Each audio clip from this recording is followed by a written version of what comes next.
Hello, everybody, and welcome back to another Fight Night Rift. I'll be your play-by-play again, Kangas, as always, and joined once again by AlkBattery. What is that hoodie, jacket? It looks great, but I can't tell what it is. It's blue. That's what it is. It's got a really nice, like, nice inside sheen to it. Yeah, it's beautiful. It's very comfortable as well. That's fantastic. I love it. You ready for some Wild Rift, Alk?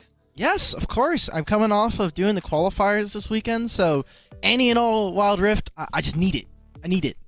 Inject it right into my veins, baby. I'm sad I wasn't able to cast into the qualifiers this last weekend, but I'm happy that I got to see you on the show at Pastry. Got a lot of other people to fill in, but that's not what we're talking about today, Alk. We're talking about Fight Night Rift, so let's remind everybody, in case you're tuning in for the first time or just forgot, this is what we're competing for tonight. There's a lot of moolah on the line here, Alk. Ooh, so much money, man. It's $1,000. You get 500 in first place. Obviously, we get to the end of it. It's going to be a full best of 5, which, I mean, is pretty insane. Obviously, we're talking about getting a little bit of stage time and how many new teams we get most of the time. It's just great. It's good for the players. A lot of teams that are not necessarily like the top orgs in Wild Rift, but those that are looking for that extra stage experience will have 3 best of 1s. It's a single round robin, and let's look at the schedule of who we're or rather the breakdown of the schedule of who's playing who first. We had Tilt City Banditos and Demons in our first round, and then Yawn and Suzaku GG. Now, these are the 4 teams competing, and of course, they'll be playing each other once throughout. Top 2 teams will go on to that grand finals best of 5. Oh, and it's really fun, I think, because we've got 2 teams that are already qualified for the major. Demons and Suzaku will be there at Major 3 in 2 weeks, and it looks like we're going to be following Demons all day today. So, a lot of eyes for me anyway, and for us on the WNS to be seeing like how are these teams shaping up, and if we see anything new. And notably, Alex, the first thing that jumps out to me from this graphic right here.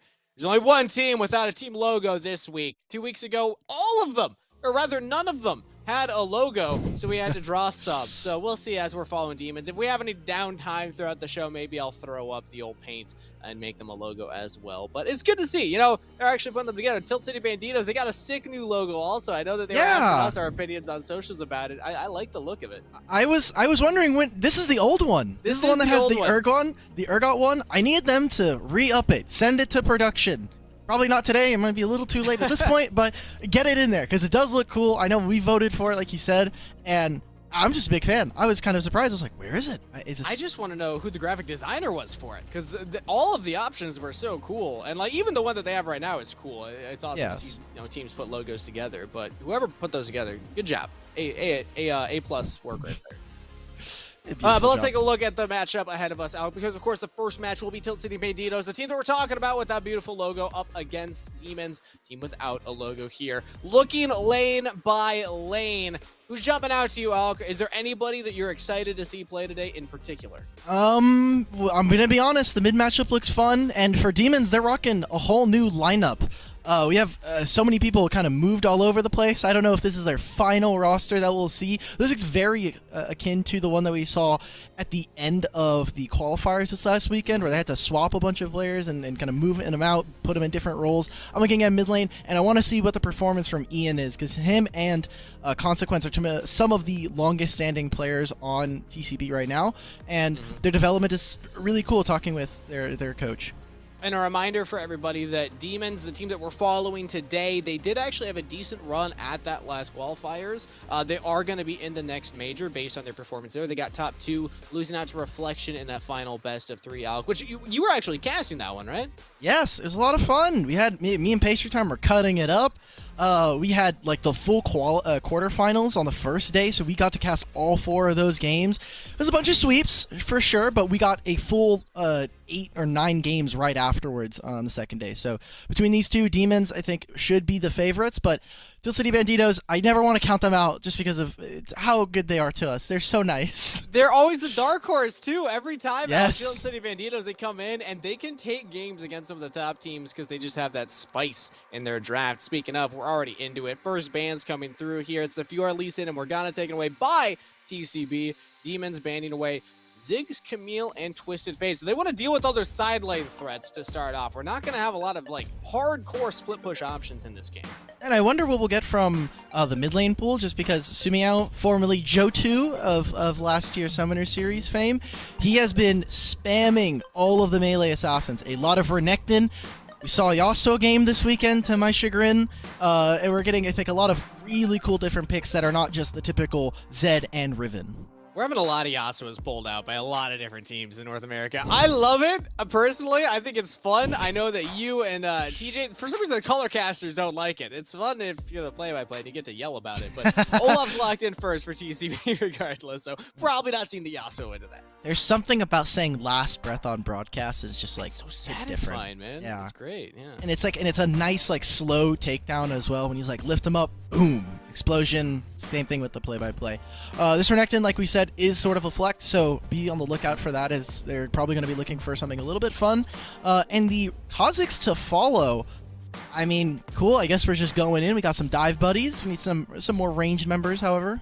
Yeah, that's not a flex. That is definitely in the jungle position there, presumably against the Olaf. So you want to hope that you don't get picked off early against Olaf. He does still pack a lot of punch in those early levels. But Kha'Zix, if you get a composition drafted around him, can still be strong. But now I wonder if TCB just goes for a more tanky style composition. If they go for the Gragas, hard for Kha'Zix to kill him. The Yuumi is just the most busted champion in the game right now. I get tilted every time I play against this, and I always hope my support locks it in or at least bans it. But TCB get it this time. It is very strong, and this is kind of an oddity, I think, in North America. Yuumi has been like on and off very, very good. Like, we obviously are seeing the top teams really prioritize Yuumi, but some of the teams below that are not really showing a lot of preference or strong feelings towards the champion, with some mixed results. So I like this for TCB. It just means that we are going to have a full-on 5v5. Like, no one's trying to kite back. We're going forward, baby. We're just going to go right into like head-to-head, knocking knuckles. It's good. And that's the thing about the Yuumi, is it's an enchanter that can stick with your front line. Most of the times you're like a Lulu or a Nami and the Olaf runs in, you're not supposed to follow them. You know, you hang back by the AD carry. But Yuumi can decide which one to do. That's why I think she's so strong. That it's just her base stats with the buff on the less patch for nuts. But Corki's the answer for Demons. So they have a little bit of that range that you were talking about, because they didn't have any of the first two champions. Corki definitely provides that. Yeah, I will say Corki, at least in Wild Rift, kind of functions as a similar, like, auto attack based champion. I know we've been seeing a lot of hopefully I want to see more poke, and you know, we add some power to the kit, but a lot of his strengths do come from auto attacks, right? Like, it's Solari Charge Blade, either Essence Reaver or Trinity Force. A lot of that is packed in just being able to auto attack, which when you're looking at TCB, Corki will have time to do that. He just has to also avoid dying and use his package, as well as the Valkyrie. Gotta be a little bit careful there. For Demons, the set lockup does really well to try to take away certain members, but against Ragnarok it might be a little difficult there. It is very strong when comboed with that Corki, though, because if he throws out the ultimate, Corki can follow in with a package. And you can also kind of like throw the Yuumi away from your team, but you're right, into the Olaf specifically, he doesn't get CC'd if he's ulting. So if he's in Ragnarok, that's not going to matter. We'll have to see how they use those abilities. And also now what Tilt City Bandito's answer is, as Orianna seems to be locked in, maybe into the Corki if he's going into the mid lane, and then Ashe for AD carry. Okay, something to kind of help with engage right now. Ooh, I really like this Ashe pick. I've been obviously playing a ton of Ashe in solo queue, and some of the pros are starting to get the rumblings of this champion followed up. We got a Katarina. We'll talk about that in a little bit for Johto, as it's one of the champions he made his name on. But I think the Ashe provides, like you're saying, a lot of good poke, a lot of good engage as well. Like, you press that button, immediately you know when you're going in. And I like this top side of the map for TCB. You have a pretty safe bot laner in Ashe, and with alongside an Orianna, your Olaf as well as your Gragas are kind of set up for success. Yeah, you have a front line, you have a back line, you have an enchanter support. This composition overall, they got all the checks, or all the boxes checked. And also, I mean, maybe not like guaranteed engage, because they're still skill shots. Like, you can whiff an Ashe arrow against like the mobility of a Renekton, Kha'Zix, Katarina. All right, maybe you can't. You can miss the Gragas barrel. Again, there's a lot of mobility and tools for them to jump away from you if you try and go in. But still, like, Olaf is basically hard engaged, because he can just say, we're fighting now, you can't run away from me.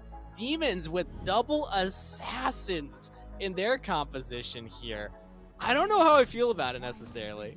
Yeah, I feel like this game is going to be either very one-sided for Demons, either way, right? Like, they're going to hard win early game and blow up a lot of the solo lanes, or we'll see demons kind of trickle out into fights. And that's where I kind of want to see what this iteration of the roster can do.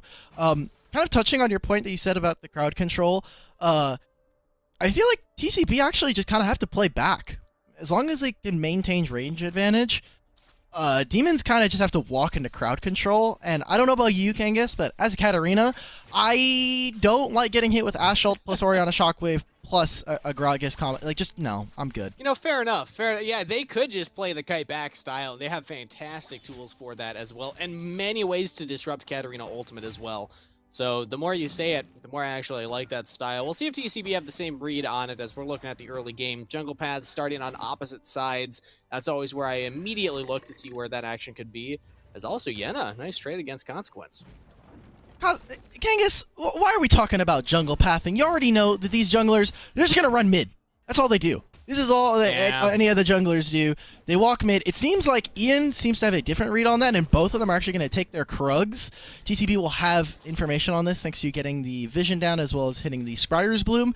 But typically, this is kind of breaking the mold. You just walk mid, try to get scuttle priority. So, what you're saying is watching the jungle pathing was interesting this game, Alk. Wow. Not for Ian. Ian's like, I want top lane right now. Give it to me. All right, he's right back. But yeah, usually we see junglers go to the mid lane early to help get pushed, so that way their mid laner can help them at the scuttle. It was a little delayed in this game. Yep. And maybe there's even a crash here in mid as Sly has to come back. Katarina's probably going to be on the focus, but all right, both junglers doing a little bit of vertical jungling, meaning we're just going to take away the camps on the opposite side. Do we even go for a dive? Yenna's pretty low. I don't know about this. All you have to do is ignite Consequence here, and then you have two members backing you up. A Consequence goes in! He's got it. Oh, did not expect Sumayo to be there. Oh. Very close. That's rough. Yenna so close to dead. I don't know if it was a Triumph Rock or if it was just natural healing. Just barely is able to make it out of that one. That is heartbreaking for Consequence, who obviously will miss out a little bit of this wave, and it actually ends up leading to Ian potentially even getting here on time. Do they steal the blue buff back? Could interrupt a couple. He just flashed over the wall? Yeah, he's going for it, and he didn't get the blue buff. He got it! Wait, he has blue buff. Got it. Oh my. Oh, he does? Oh, I don't know if Kai has it. I couldn't see it. Kai left our peripheral before we could actually like fully check, and he also was, I think, burning to something. Maybe it was like a slow effect of the visual. I was watching Kai. I thought he had one too. Maybe he just had his own, or some shenanigans happened there. You never he's know. level 5 already. Like Ian's already level 5, and that may just be because he just now finished the Gromp. But he does have about 200 gold. There we go. We're just gonna. He's jumping on Yenna right now, and nice explosive cast from Consequence. That's gonna be a kill. I don't think Yenna outplays this. Maybe Sumayo can come in and clean up, at least trade a kill. That's the dominance pops. Big combos as Sumayo will get the 1-for-1, make it a 1-for-2 double kill. As Sly now joins in. Sumayo with a quick feed, jumping around. Sly the flash. Self-ult engage, but Demons that way has joined in as well. Doesn't have the damage or the follow-up to kill Sly. As an even trade of kills across the board. Okay, but you got to think, where is the distribution of those kills going to? And all of them on Sumayo. That's pretty good. If I'm the side of Demons, I'm taking that. Jotu's got to be feeling himself. Already has his ultimate back up again, which is hilarious to me. And good play there by, I think, Yenna to survive for that long. Gets the dominance, buys a little bit of time for his team. Maybe once you get knocked back by that cast, you just walk back into the brush. At first, I didn't think it'd be enough for Sumayo to join in, but Katarina Ultimate did a lot of damage for it being that early in the game. 3-1. They cannot buy enough space. They cannot get to him in time. And so now the top laners are back at it again. We're just going to fist fight over 2 minions. Hit our honey plants and walk it off. I don't know if Gragas fist fights. I think he like belly fights. Well, okay, so he does that, but he's got the keg in the other hand. And so he's like either hitting you with the keg, which honestly, probably why we saw like the miscount on Sly. Oh, yikes. Yeah, this isn't a fist fight either. This is a slaughter. Sly taking a lot of damage. Yumi saves her just for slightly longer, but now Zim's got to get away. Oh no! Pulled into the dragon pit over the wall. Major Pain's trying to get damage down, but a double kill to hide. Don't hurt me. And Demons with a really slick team fight get 4 kills. As soon as all the crowd control's gone, Sumayo's like, all right, I'm popping off. I'm getting those resets. It's donezo from that point. Demons, about 5,000 gold at this point with a dragon in their back pocket. Gotta be feeling good. You've already won a ton of your lanes at this point. We're talking about the gold allocation. And even now, like, this Katarina is turbocharged this game.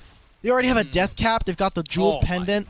It's just like, you're donezo at this point. A lot of really important first items also coming through across the board. But if you look at TCB, they're starting up the Rift Tail. They don't have either of their tier items upgraded. This could be very risky if they try to punish. They do have everybody grouped up for right now, but they're actually a little split because Consequence is not with them. They're just going in for the steal right now. They do not find it. Can they get out? Zim, I can't even get out either. Sumayo with an easy double kill pickup as the Katarina. That was rough. Demon had a really good setup at that objective. It was easy, and I think there may have been a little bit of communication difference there from TCB. Ian looked like he wasn't sure if he was going in, and Zim, he pressed the final chapter, which is obviously the go button. Top lane looks like Ignite is going down. Ooh. Consequence. Oh, yeah, that's got to hurt. So a full turret in the mid lane. Now in top lane, looks like they're not going to get that full plate. But, I mean, at this point, look at the gold. It went from 3,000... Yeah, almost 10. This one's rough. Yena's playing this matchup so well as the Renekton. For how much attention has been topside from TCB, I think Yena's actually just like surviving for way longer than I'm expecting there. Dodged out or sidestepped the explosive cast. Consequence was a little wide on it. Thought Yena was going up, but instead sidestepped to the right.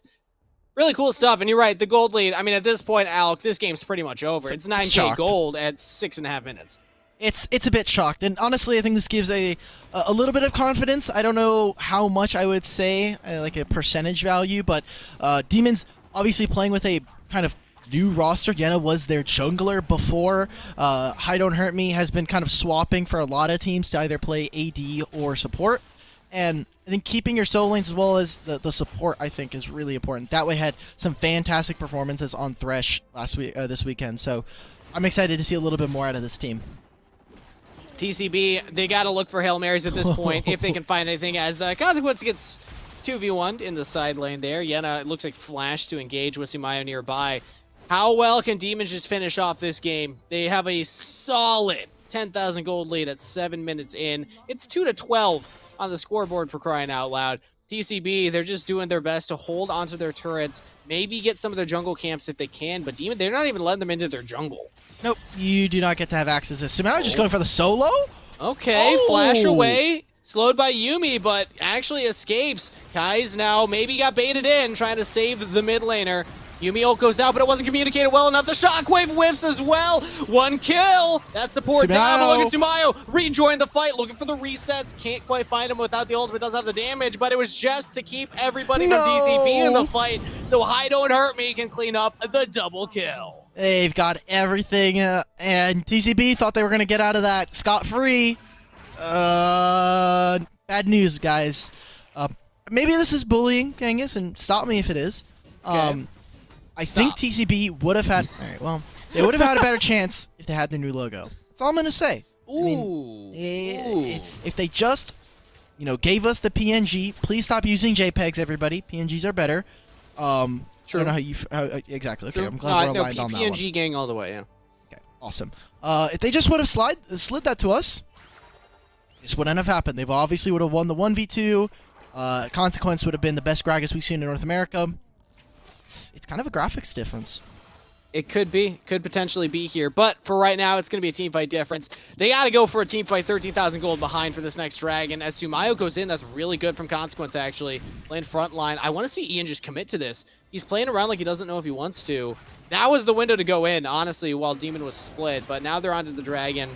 Is that that's only the second of the game? We're still that early. Yena's over the wall. They just go for the full engage, and that's going to be a clean up if ever I've seen one. Squeaky clean from Demon. Quick game. Double kill to Sumayo. Who gets the triple? It is Sumayo on the Katarina. And no waves to push in, so I don't think that's game end, but that is definitely the bag broken.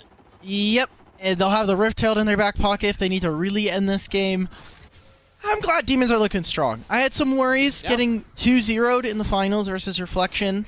Obviously, some unfortunate circumstances going on there, but I'm glad to see that this team is still firing on all cylinders. I will say, to their credit, TCB, while they are a tenacious bunch, have really, they have very clearly shown like where they stand to some of the better teams in North America. So I think this is not technically out of the ordinary for them, but they have been working on it for the past like 6 months, and especially with some new team members coming in with the new year, it has obviously been some like trial and tribulations. I think they're showing how hard it is to play against a Katarina that starts the game 3-1. Okay, well, I can go to solo queue for that one. That was pretty doomed. I don't need scrims or like stage time. Like I can go to solo queue and I know exactly that feeling.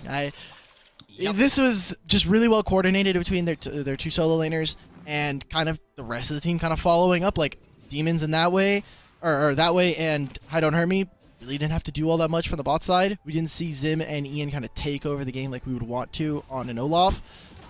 So we're kind of just waiting for the inevitable. We're waiting for Demons to kind of close this one out. They got Rift in mid. Which one goes first, Alk? They got Inhibitor mid, but they have people pushing the bot turret. Yeah, which inhibitor falls? I think it's probably going to be mid lane right now. Oh, I think it's top lane. Consequence. That's a big shockwave. Didn't quite land where they wanted, and they can't even take down I Don't Hurt Me, but it's a full commit. You got to do this if you're TCB. Send everybody there. Kill Kai's if you can. Exhausted. Jumps away. Kai's bought so much time right there. Now what can Sly and Zim do?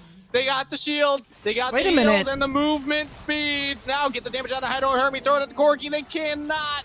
The cooldowns were not timed correctly, and now Zim will fall as well. Almost an ace from Demon. Actually, it was an official ace as Major Pain just spots out, gonna die in a turret. Wait, Sumayo! Oh, barrier barely keeping them alive. Okay, well, you know, I'm glad that they made me think for a moment there. They gave me hope from the side of TCB. Till City Banditos.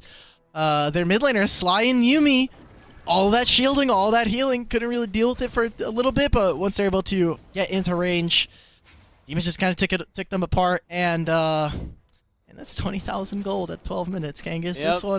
This one hurts. They didn't crack an inhib. They did not crack an inhib, Alk. TCB have a base to defend right now. It ain't over till it's over, all right? TCB's like, I'm still in the game. I'm still in it. Demons are their red buff, their raptors, and everything else in their jungle. But they got those inhibs. They got the inhibs. They're still in it. The game has not ended. Crowny's Arrow, Comet. Little wide. Yetta doesn't have the flash available. This is a successful pick from TCB. Okay. That's what I like to see, guys. We're not, we're down 20,000 gold. That could be very demoralizing. Honestly, understandable. Still making picks, though. Still looking for avenues to punish Demons, not just, like, lying down and kind of just being handed the loss. I like that. I'm glad that they're showing some spunk, but... Oh, if there's one thing I know about TCB, these players will literally never give up. No. They will always make you work for that final push, for that final win, which... To be fair, we still do expect with a 22k gold lead Demons will have, but they're going to have to work for it. I haven't really caught up, and maybe Ian's got to be a little careful here. Walking into death pressure. 1v1. Wait, walk in. Wait a minute. Walk in. It's You not got a this. 1v1. 1v3. 1v3, Ian. Pops the Ragnarok to avoid getting pulled back, but that means no Ragnarok for a potential Baron fight. And now Sumayo sees the carries, goes in, but interrupted! That's what I'm talking about.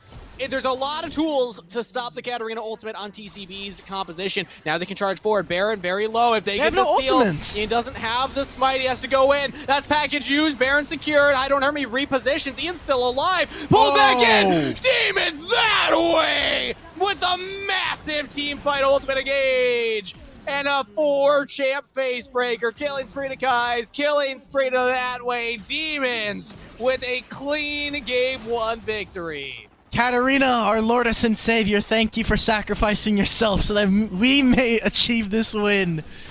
Demons, they get the Baron, they win the team fight. And they'll make quick work of this Nexus as long as they're juggling the Nexus aggro. Okay, they did. I got a little dicey there for a little bit, but here we go. I mean, fantastic stuff from the side of Demons, keeping up with their record, keeping up that they're obviously one of the favorites to win tonight's fight night coming into Major 3. Not much to say, that game was kind of a sweep. Yeah, I mean, again, this is the Demons that made a run to the finals of the last major qualifier that just happened this last weekend. Demons are in form right now. They're on a hot streak. That finals was a little rough. Again, you said there were circumstances kind of beyond the team's control that didn't see us at their full strength for that best of 3 finals against Reflection. So the 2-0, don't let that reflect, as you will, on Demons' current form here, because they should be the team that we look at in this Fight Night Rift as kind of the gauntlet boss, which makes sense why we're following them throughout the day. I will say, Suzaku is still in this tournament. True. Which is very realistic that we could see that. Jan also faced off against... Actually, no, that's the wrong team. That's Reflection. I was trying to say, like, maybe we would have seen them, but Jan made a semifinals run. Yes, they were there. Yeah. They were there. And they picked up a game in the semis. Yeah, they got one. Yeah, exactly. But I would say between Suzaku and Demons, I really kind of favor Suzaku. I think they've got a lot of known quantities that we have. And, I mean, we're talking about lost confidence or circumstances outside of their control. I don't know what roster we're going to get game to game at this point with Demons. Like, I think tonight, obviously, we'll probably see the same core, but now it's like between 2 different events, 3 different days, I've seen 4 iterations, actually, of this roster. Whew! It's a lot of different looks for a Demon, but one look that looks great is 31 kills on the board with a 25,000 gold lead. I don't think I've ever seen that much in a game of Wild Rift. It looks like, and I live in Florida, this looks like the beaches. This looks like Miami Beach. Like, you got the sandbar at about the 3-minute mark. And it just dips. Yeah. It's just done for. Alk, remember, Alk, we had that whole conversation last time, is what do we call it when there's, like, equal gold advantage to time in the game? Like a 10,000 gold lead at 10 minutes, it's a slip and slide. What's it called if it's double that? I think it's just the ultimate slip and slide. It's a super slip and slide. That's going to mess me up instantly. The super slip and slide. Say that 5 times fast. As we take a look here at the score lines, it was Sumayo again that got fed in the early game, but Hi Don't Hurt Me, really strong performance later on. That way, also, that crazy engage at the end was really slick. We just didn't see a lot of like jungle support fighting, and where I've actually credited a lot of that way kind of success is his ability to transition out of the laning phase pretty quickly, like what we've seen from the top teams in North America. And Zim was actually the first one to leave. He left that lane. He said, I am going to link up with Ian. We're going to contest for some of the first scuttles. And we saw them have a small lead. It wasn't anything huge, but they still had it in their back pocket. And hopefully we get from Demons. I'm kind of excited now because we're already ready for Suzaku. Yeah, we're getting ready for the next matchup here. And real quick, I just want to give props to, of course, Major Pain for just surviving in that lane when Zim was pretty much out of it the entire time. So props to the Ashe player in that instance. But yeah, our next matchup, Suzaku GG versus Demons. This is the one, I mean, you said you're favoring Suzaku GG on this day. They've already qualified for the next major as well, so they're looking like a team that is very strong in their current form. But hey, Demons are in that conversation too, based on their last qualifier's performance, Alk. Yeah, and they looked good while doing it. Obviously, we got the Istroboa interview at one point. That was a lot of fun. Then you look at this roster though, like they just have so many good players. And if we're talking about, hey, Yena was really good last game. Well, Suki is just like solo lane king. He gets no resources, and he still is able to do really, really well by himself. Set is going to be, I think, very contested between these two. That'll be very fun to watch, that pick and ban. But we will be sending it to a short break before we're back, just to give the players time to get into the game and get loaded for a pick and ban. So don't go anywhere. We'll be right back for Game 2 after this.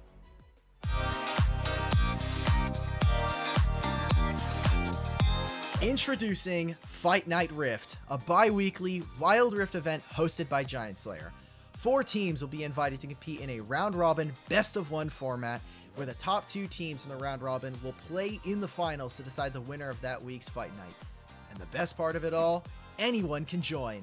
Head over to GiantSlayer.tv/WR to sign up and have a chance to be invited to compete in the next Fight Night.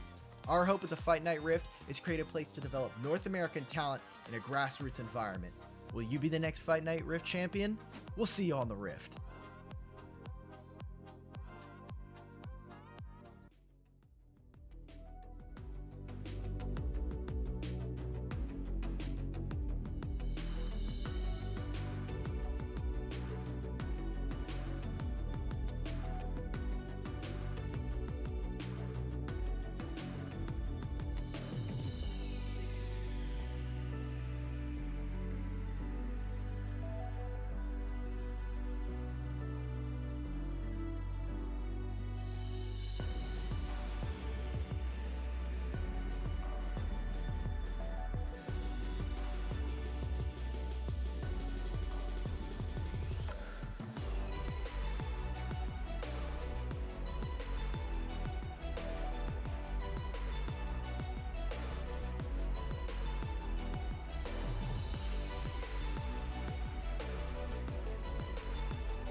Hello, everybody. We are back, getting ready for game number 2. Me and Alk are ready, but apparently the other match is still underway, or at least we're still waiting for final confirmation on the score from that one, which is kind of crazy to think about. Suzaku GG versus Jan's actually turned it into a spicy matchup, Alk.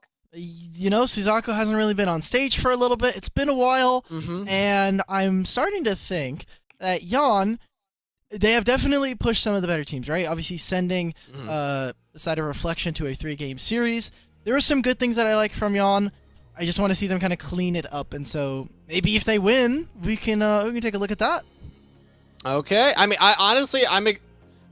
whether Suzaku dominates this like you had expected or it's close, I think it's hype either way, because Suzaku's a team that has shown growth throughout the spring so far, but it's also awesome to see other teams stepping up and answering that level of growth themselves. And we have 3 teams competing here that are qualified for that next major, so it's kind of cool that we get to see maybe a preview of what could happen in that major as well. But Alk, because we do have a little bit of time to give the players time to finish up their game, we'll get an update who won, whether it was Suzaku, GG, or Jan. I did promise Team Demons that I would at least give an attempt. Okay. No promises, okay? Because we remember how this went last time, right? But I will give an attempt. It was good last time. Team logo. I don't know if you're complaining. They loved it. We loved it. Oh, we're full screening this. Okay, I like it. We're full screening this one. All right, so for Team Demons, it's got to be red, orange, and yellow. It's got to be like red, orange, and yellow, right? Okay, so how about black or gray? Do we think that we could have like gray tones in there? I think red should be the base. Let's start there. Like, let's get the idea out first, and then we can add details. So I'm just gonna do like a face. I think just like a general face, kind of like Tell City Banditos. I'm gonna draw inspiration from theirs. So I think you gotta have like a pointed chin. So we're gonna start with that, and then maybe like kind of some spiky ears. I don't like that ear. I don't like that ear. That ear's gross. I was gonna say it's awful. It almost looked like you're drawing an acorn for a second. I was like, I don't know how demonic. Yeah, an acorn demon. Okay, so is this good? That's a little better. That's a little better. Yeah. Keep in mind, I have 0 artistic ability. I'm kind of winging it with all of these that I'm doing. Ye of little faith. I would also say I think you're misjudging the angle at which like you draw out like horn/ears. This is good though. This is giving me these are the ears. These are not the horns. Okay. I'm getting goblin vibes from it's giving goblin. Well, I mean, what's the difference between a goblin and a demon except, a lot actually. Horns, I guess. Do you not know your I play a lot of Dungeons and Dragons. Come on. So if I do this, can I okay, there we go. This is where the horns will come out of. Okay. And you know what, we're gonna make this one a little fun, okay? Is it one horn? Orange is it's only gonna be one horn. You already called it. Man, I wanted it to be a surprise. Dude, it's like half Hellboy. It's so good. Okay. I like it. What color eyebrow should he have? Maybe I should do eyes first. Let's get the eyes out again. Let's get the foundation out. Oh, right. I'm still an eraser. Okay. Nice job. Wait. Oh God. Rush. There we go. Bro. I told you. I am by no means a professional. Oh, these are creepy. Oh, these are turning into not what I had expected. Dude, is this supposed to be like a lizard? What the I don't know, honestly. I don't know how to draw eyes, okay? And then we're gonna have it's gonna be gray hair. How about that? That's how you know he means business, okay? He just looks tired. He doesn't even have a mouth yet, and he just looks tired. Like he's like the embodiment of like almost every like person in esports or even who like has a job relatively. Like he just tired, angry demon. And then he's just got the one horn. And that it's impressive. It's a nice one. There we go. He's like a kind of off-center unicorn. You know what? Honestly, I kind of like this. I'll give him gray eyes too. How about that? Just little dots. Oh, there we go. Oh God. Got a cross-eyed. Let's fix that up. I thought you were gonna give him like the Eye of Sauron, like the Eye of Sauron like treatment, but I'm loving it. I'm loving it so far. This is Shit, what I else don't can even we know add if to a it face? looks like a child. I'm not gonna lie. It looks like a little baby demon, like little. Okay, so I'm hearing from production we should do a beard. So is that just this then? Oh wait, no, I don't want red. No. I need gray. Why don't you make his beard like a fire? Oh, that's a great idea. I know. That is a fantastic. I don't know if I have time because I think that we're actually going to be getting Fast. to pick and ban Get here it, get soon. in there. Maybe it'll cover up the huge chin this guy has. Holy man. I didn't really notice it at first, but this guy's got like, when you add the beard, he's got like a mega chin. Jesus. And then we're going to add like a little ember over here and like a little ember over here. All right, we're going to come back to this. We're going to add details to it later. But I'm hearing that we're ready to get into pick and ban. So demons, this is not finished. Please do not judge me by this right now. I will try my best. His beard. It looks so much worse with the beard. The beard makes him look like he's got a little wispy body. He's got like a little, hey, little dude. You can like pick him up and he's like, here's my child. It is some demon. It's the fact there's no neck or body. I think No. that's what like really makes the beard look weird to me. But we are to pick and ban for game number 2. Suzaku GG versus Demons. I haven't gotten an update yet from production on who won the last game. So we'll update you once we have that information. Unless we already showed it to the stream and I was too busy making my art No, you're piece. good. But either way, it is now Demons getting their chance to go up against a team that, out of all the teams that have qualified for the majors, Suzaku GG is the first of those 3 that was able to lock in that ticket. So presumably, like Alk was saying, could be the raid boss of the day. Yeah, and it looks like, hearing from production, they did win. So congrats, they're 1-0 to start. And I think right now, Kangas, we are going to have probably our most fun mid matchup because whoever had to get Katarina, I know this guy can pick out a Vayne if he wants to. Yasuo, we've got all of this stuff in our back pocket.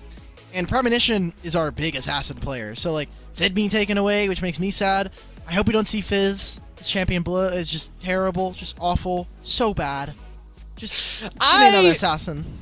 Still don't hate the Ziggs, but you have to draft a specific comp to make it work. Ziggs or Fizz? Ziggs is gone. Oh, Fizz is the one you're talking. Oh, I thought you Yes. said Ziggs. No. Regardless, let's see some Fizz, man. I want to see some Fizz. Then you're gonna be excited about all these spicy picks. No. I like them in reason, you know, like you have your range of like spices you're going to, like maybe you're not to bomb level, but you slowly work your way up there. Fair enough. I was gonna say assassins do work pretty well into these ranged poke style comps like a Jace and a Corki, but Diana also does too. She's a little tankier. She won't pack as much punch as the Fizz will, but she still can just dive in onto these pokey backliners and try and engage for the team. Fight. It's just we're gonna melee brawl this game. We're just consistently gonna be throwing each other again. Riven versus Diana. Morgana slams the ult button. Just soul shackles and everybody stand still. There's just like the party police. She's like, stop. No more. It's like playing red light, green light. Morgana is the red light, and Diana's the green light. Yeah, and the green light. Yeah, sure. Yeah, we'll give her both. A lot of CC in general on the side of Suzaku right now. Like all 3 of their champs can be some form of initiation or engage or pick potential, most likely. So Demons need to be very careful about that. And the Riven's a confidence pick here. Maybe going into the Diana lane, could go into the jungle, still flexible right now. But either way, mechanically intensive champ. I wonder what the name changes here. This is actually Yenna. Yeah. If this is barcode. So, yeah, Yenna was substituting in for barcode, or as we like to call them, lil. I will do my best to say that every fight, but no promises. You did not have to deal with Supercalifragil as a player this weekend. Julian did. And we got the Expialidocious in there at one point during a broadcast. Nice. So I think you got some shoes to fill here with. It's a satisfying moment when you can do that as a play-by-play. But regardless, the Demons are taking away some of the counter picks into something like maybe a Riven jungle. The Xin Zhao and the Fiora taken off the table here, but Suzaku GG focused more on the frontliners, taking away the Galio, taking away the Malphite.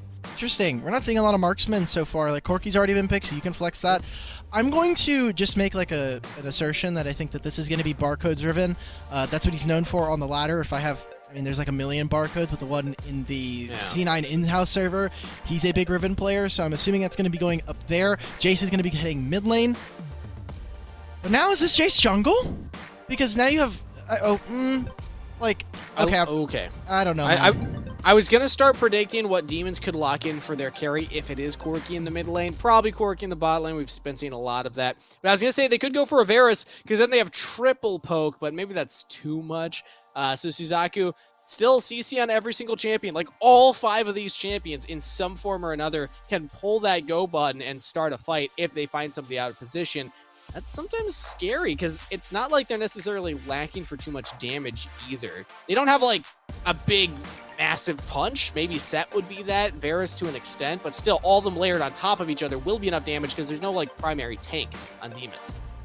Yes. And it looks like they're going to kind of just double down on this. They're going to go for the Jace jungle at this point. They're going to lock in what I'm assuming is going to be a Kali mid. So there we go. Pretty damage heavy top side. Like Corki is going to just be sitting there trying to survive against Suzaku. And wait a minute. This is Morgana jungle. Oh my Morgana god, Kangas. jungle. Okay, I am so excited to talk about this. I'm going to forget about Juice jungle because his champion is alright. He does basically the same thing he does in lane. He's a really good early game bully and can obviously scale with his build. But Morgana, she can clear camps the fastest in the game. The problem is, if you invade on her, if you find her in the jungle very early on, game's doomed. The champion loses a lot in terms of its clear speed, and obviously getting outpaced by someone like a Jace is going to suck. So Demon King has a lot of kind of gonna have to have a lot of faith in his solo laners to protect him early on. And you got to worry about a Riven Akali trying to invade you as well. Those are both terrifying champions if you're a Morgana to run into. So it might not even just be K's. It could be the solo laners coming in here to back him up. But of course, a lot of that can come down to warding the solo laners on Suzaku's side to not allow that to happen. And we'll get our first insight into how the early laning trades happen right now in the first couple minutes of the game. And, you know, kind of coming back to Morgana, she's the only jungler in the game, to my knowledge, that can do multiple camps at the same time while, you know, like leashing them and keeping herself relatively healthy. I think it's a much harder to do on a bunch of other champions that are in the jungle. And so that's why we tend to see like the single target focus clears, right? With Olaf, Xin Zhao, these kinds of things. She just took blue buff and Gromp at the same time and already going to be looking to either protect their mid laner or even walk back down and finish those bot side camps. So I'm a huge fan of this. It's something that kind of got added to the game a couple patches ago when we haven't seen a lot of exploration of it. I kind of want to see how it pays out, however, because Morgana, you're giving her a ton of gold, a ton of resources, and what does that gain for your team? And especially, I'm loving it in these kinds of tournaments. This isn't a major like they already qualified for. This is an opportunity for them to try out this Morgana jungle against a team that they could match up against in the next major. And Premonition, meanwhile, taking a big old blast to the face right there from Kais, who will now go up to the top scuttle. Kais has not left the top half of the map. It's literally just been a full clear up there. And they have wards on Demon King, so they should be able to see where this Morgana's headed. Which is weird as well, right? Like, you would think that Jace probably wants to go for something modified, as he doesn't want to try and play the full clear game, getting all of his jungle camps down, wants to try and look for some kind of damage, force out. So we actually saw him walk mid lane. Premonition try to force out an early recall there. You see now Stove, Demon King, and the rest of the bot lane are looking for something, trying to either find a pick, try to stop them from getting this scuttle. I wonder if they'll actually go for an invade, because Kai's sitting here trying to get out of vision and look to kill Suki on this set. And Hide Don't Hurt Me just reset as well. They knew the Corki was low on health, so they probably could have looked for it, but they don't commit. Suki, level 5, goes up, sees Kai's, and instead it's an answer from Suzaku. They're sending multiple members up to the Baron lane too, so if we're talking about red light, green light, it looks like we're in green light mode right now. Demon King just going to walk up here. Maybe stop this back? That would be kind of cheeky. Oh, it's heartbreaking. Oh, no, it landed. Sometimes there's that like last-minute immunity you get from recall, but Demon King has already hit level 5. They have jungle camps that are coming up. Kai's is wasting so much time up here. Even calls over Sumio to try to potentially stop for a redive or something. Demon King's not going to even bother recalling, it looks like. Just going to start up their Gromp. This is without any action going on, without anybody kind of being forced to take an early reset. Suzaku just naturally have a lead. Yeah, this Morgana is up in the clear right now. And we'll go for another clear on the top half of the map onto the Wolves. Now, I think that was the only camp on the top half that they did not clear in their first attempt. Yes. But nice ward here from Barcode. This will spot out Demon King as they go for the blue buff.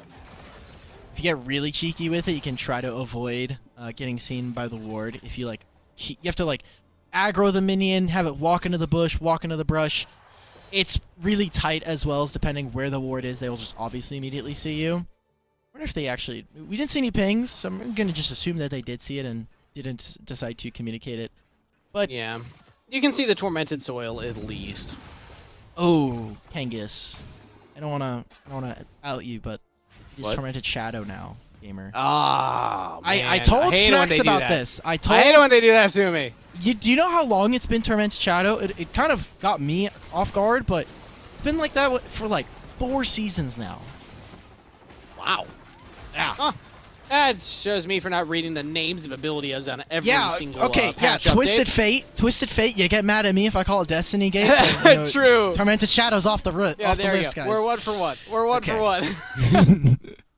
Even on the scoreboard. Package picked up. Objectives coming up here. And there's actually Dragon secured very quickly by Demon. Demon's catching Suzaku, I think, on a bit of a timer there. They didn't know exactly where all of them were, potentially in Fog of War. But you see how much vision Demons have actually invested on both sides of the river here. They were spotted doing the dragon, and Suzaku, I don't know if they're quite ready for this fight. I think they're going to want to try and fish for something, either with a Morgana binding or a Thresh Hook. Try to force out Hi Don't Hurt Me's package. Or Premonition here with a big Moonfall. That's another avenue. Again, all of them, all 5 champions can try and find that initial pick. Right now, it's on to Barcode here. The Riven dodges out on the binding. Now it's Demon's that way that goes in for the engage. Lands a 2-champ charm. Now big damage. That's 2 kills picked up by Demons. Well done. Clean engage. Package comes through. Everything landing. Premonition still has ultimate, and it's rather low. Flash. Oh, they go in. The wombo combo. They got it. It's not. Yeah, it's confirmed. No steal there for Suzaku. Demons get the objective, and now they can turn back onto the fight for the kills. Double to I Don't Hurt Me. Make it a triple for the Corki as 2 are traded back for Tsuki. Oh, Demons. I like the start of that fight. They played it on 2 different ends, and Suzaku pulled apart at both, end up losing all of their team and got none of the objectives. So that small bit of gold that we were talking about in the early game immediately evaporated as Demons now, they've got an Infernal Drake to help with a little bit of their scaling, and now they also have a Rift Herald, which they can obviously cash in. Look at how far ahead now some of the laners are, specifically Sumiao, who didn't waste a lot of time, wasn't spent like Premonition was in the river, just deciding, I can pick up all this farm in mid lane, pick up a little bit of gold here and there, and that's pretty good, especially First for the Riven lane. Then it was Akali. I mean, the Assassin's coming out right now, Alec. It's very impressive to see these play to this level right now. And now Tsuki could be in some trouble here. Actually decides to back off. Well done there, Set. And as I say it, walks right back up. There's a death brush here, Tsuki. I don't think you're prepared. Oh, the stun misses from Barcode. He went in looking for the engage. That's Facebreaker down. Maybe they just commit under turret or just focus on the turret. Yeah, they have the Herald, so Tsuki cannot stop this. You even see Hi Don't Hurt Me's here, maybe to try to, help out with them getting the push and pushing down in vision, but that could have been very dangerous. I think Tsuki made out of that with a large amount of gold. Ooh, wow. Big engage range from that way there, but the re-engage from Premonition. Moonfall thrown out with a lot of damage followed up here. Barcode cannot get onto the backline. Premonition's down. Rampage for I Don't Hurt Me with another double kill as Sumayo goes in. Now with the flank, Tsuki finally joins in on the fight. Can't even get that way. And now just dance around the mid lane. Beautiful stuff from Demons as I Don't Hurt Me might die to the burn. One more tick. No way. Still survives. That was a margin of error that was very slim, but Demons walk away with the team fight win. Suzaku is calling in. They want some kind of investigation done immediately. Because that was a scam. They just lost 3 members immediately for nothing. Sumiao did not die. Hi Don't Hurt Me did not go down either. I thought both of the supports this fight actually played incredibly well. If you watch both of them back on a clip or something, they did their job really excellently on both Rakan and Thresh. But the damage dealers, I mean, ugh. And the ability to kite back from Demons, they avoided entirely the Set engage. Like, Set comes in, he doesn't find the optimal flank as Set. Sometimes you see a Set flank, and he just, wins the fight by himself. But they were all able to spread out. They see the Set, they're like, all right, fan out, guys. Run away. And do not allow him to engage out of all of us, and then just kind of kite him back and kill him afterwards. Demons are bringing it to Suzaku GG, Alk. The game's not over. It's not like a massive gold lead like we saw in game number 1, but Demons are looking on form right now. They're doing really well. Suzaku, I don't know, maybe they just were like, we just played a long game. I don't know if we really want to. Maybe. They're a bit tuckered out from that one. But we're back in. And we haven't really seen a very clean team fight from them. It's been a bit off kilter. Oh, maybe they go for another? Okay, no, I think that was Barcode just saying I've already used ultimate earlier, so got to fully commit for it right now. But we actually have resets, so Dragon's on the table here. I can't tell if I don't Hermia has package. He does, so he's just taking the back right now. Corky Putt is here. He's just going to be firing away now. Varus is not available, so and Akali's going in. Okay, and Suki's just going to die right now. Yeah, Akali finds it. Another re-engage from Demons that way. The Black Shield saves Suki for a little bit, but I don't think it'll save the same for Demon King. Has to flash to safety now. Radukuwu landing the arrows, but there's just not enough damage. Premonition did not find the multi-champ moonfall that they were looking for. Now onto the backline. Wait we'll a minute. Get two! Premonition! Turning the play back somewhat for Suzaku, but still a triple kill and an ace for Demons. Good start of the fight there from Sumayo. I think they were just playing a bit more aggressive than I think they normally would, but trying to really push the limits on this Akali at this point. Massive win again for Demons. It's been back-to-back-to-back teamfight wins as they're consistently finding pressure. And again, a lot of that is predicated on the fact that we saw Barcode start that fight onto the Varus and force you to take an early recall, which means numbers advantage for you around the dragon. And not quite an ace, as Ridicu did actually survive through that, but the only member to survive there to catch that mid-wave, as now everybody from Demons, they reset, they're back on the Rift, and Alk, look what's available to them. Rift Herald immediately started up. Part dos. They're just here. Suki's nowhere in the nowhere in range. I like the attempt there, Stove, but that way, really good positioning here. I don't hurt me with a really good reposition right there. Now the engage comes through from that way. It's just so clean. Demons are looking fantastic right now as they have all this range to follow up on these engages. And all right, I think I got to do extra special for their team portrait now, Al. Yes, of course. I gotta raise my game because they are deserving it with this performance. Maybe we upgrade the wisp body. You know, like when there's like character creators, we can like select through like a wheel of options for like making different pieces of the whatever you're making, right? Have you seen that? We need to give them the bevy of options. Just give them like here are 3 templates of like a body or like a beard. That's a grand entrance. Stove actually just blind hooks right there. Got that way, and now that way punished. That's 1 kill picked up, but that is set ultimate down. It's a big cooldown that's not available for Suzaku. I still think they're happy about the kill. Of course. A kill's a kill. It's gold in your pocket. Experience in there as well. Honestly, Kangas, it didn't do much, but it looked really cool. They just like got hooked. Premonition kind of stunned him for a little bit or got him like slowed, and Suki just immediately snaps ults and just carries Rakan into some grayscale. It felt good. It felt cool. It's just crazy to see how long that way actually survived after getting hooked initially. He still went in and then just tanked up a lot of damage. Has the Aftershock. I believe building tank Rakan, as we can take a look at the items eventually here once they come up. But we talked about the low damage potential from Suzaku GG, and we are now feeling that one here. It's a 9,000 gold lead, Alk. Demons are running away with this one at this point in the game. Yeah, usually when we see the Morgana, in my mind, the way that this wants to work is obviously the big 5v5 team fights are where you separate the front line and the back line. And since Demons don't actually have a reliable front line, I think the Soul Shackles actually provide so much in being able to prevent damage from landing onto some of the squishy members like Demon King and Ridiculo. Oh! Ooh, nice flank engage right onto the carry. Ridiculo, even with both summoner spells expended, is picked off. Demons, and specifically that way, finding really clutch engages. You have to think, though, like, you have a Morgana. The engage should almost never land onto your backline, onto someone like Premonition or this Varus. But, I mean, that way's making it work. He says, be damned, I'm gonna land my ultimate. It's going to kill your Varus. Good target selection there from Demons. Again, they're here for the dragon. Varus will not be here in time. What? going into a 1v2 right now. That's Black Shield down. Flash forward. 5-point strike does not land, but I think Sumiao did the damage necessary. That means that Suzaku are just not going to even contest this.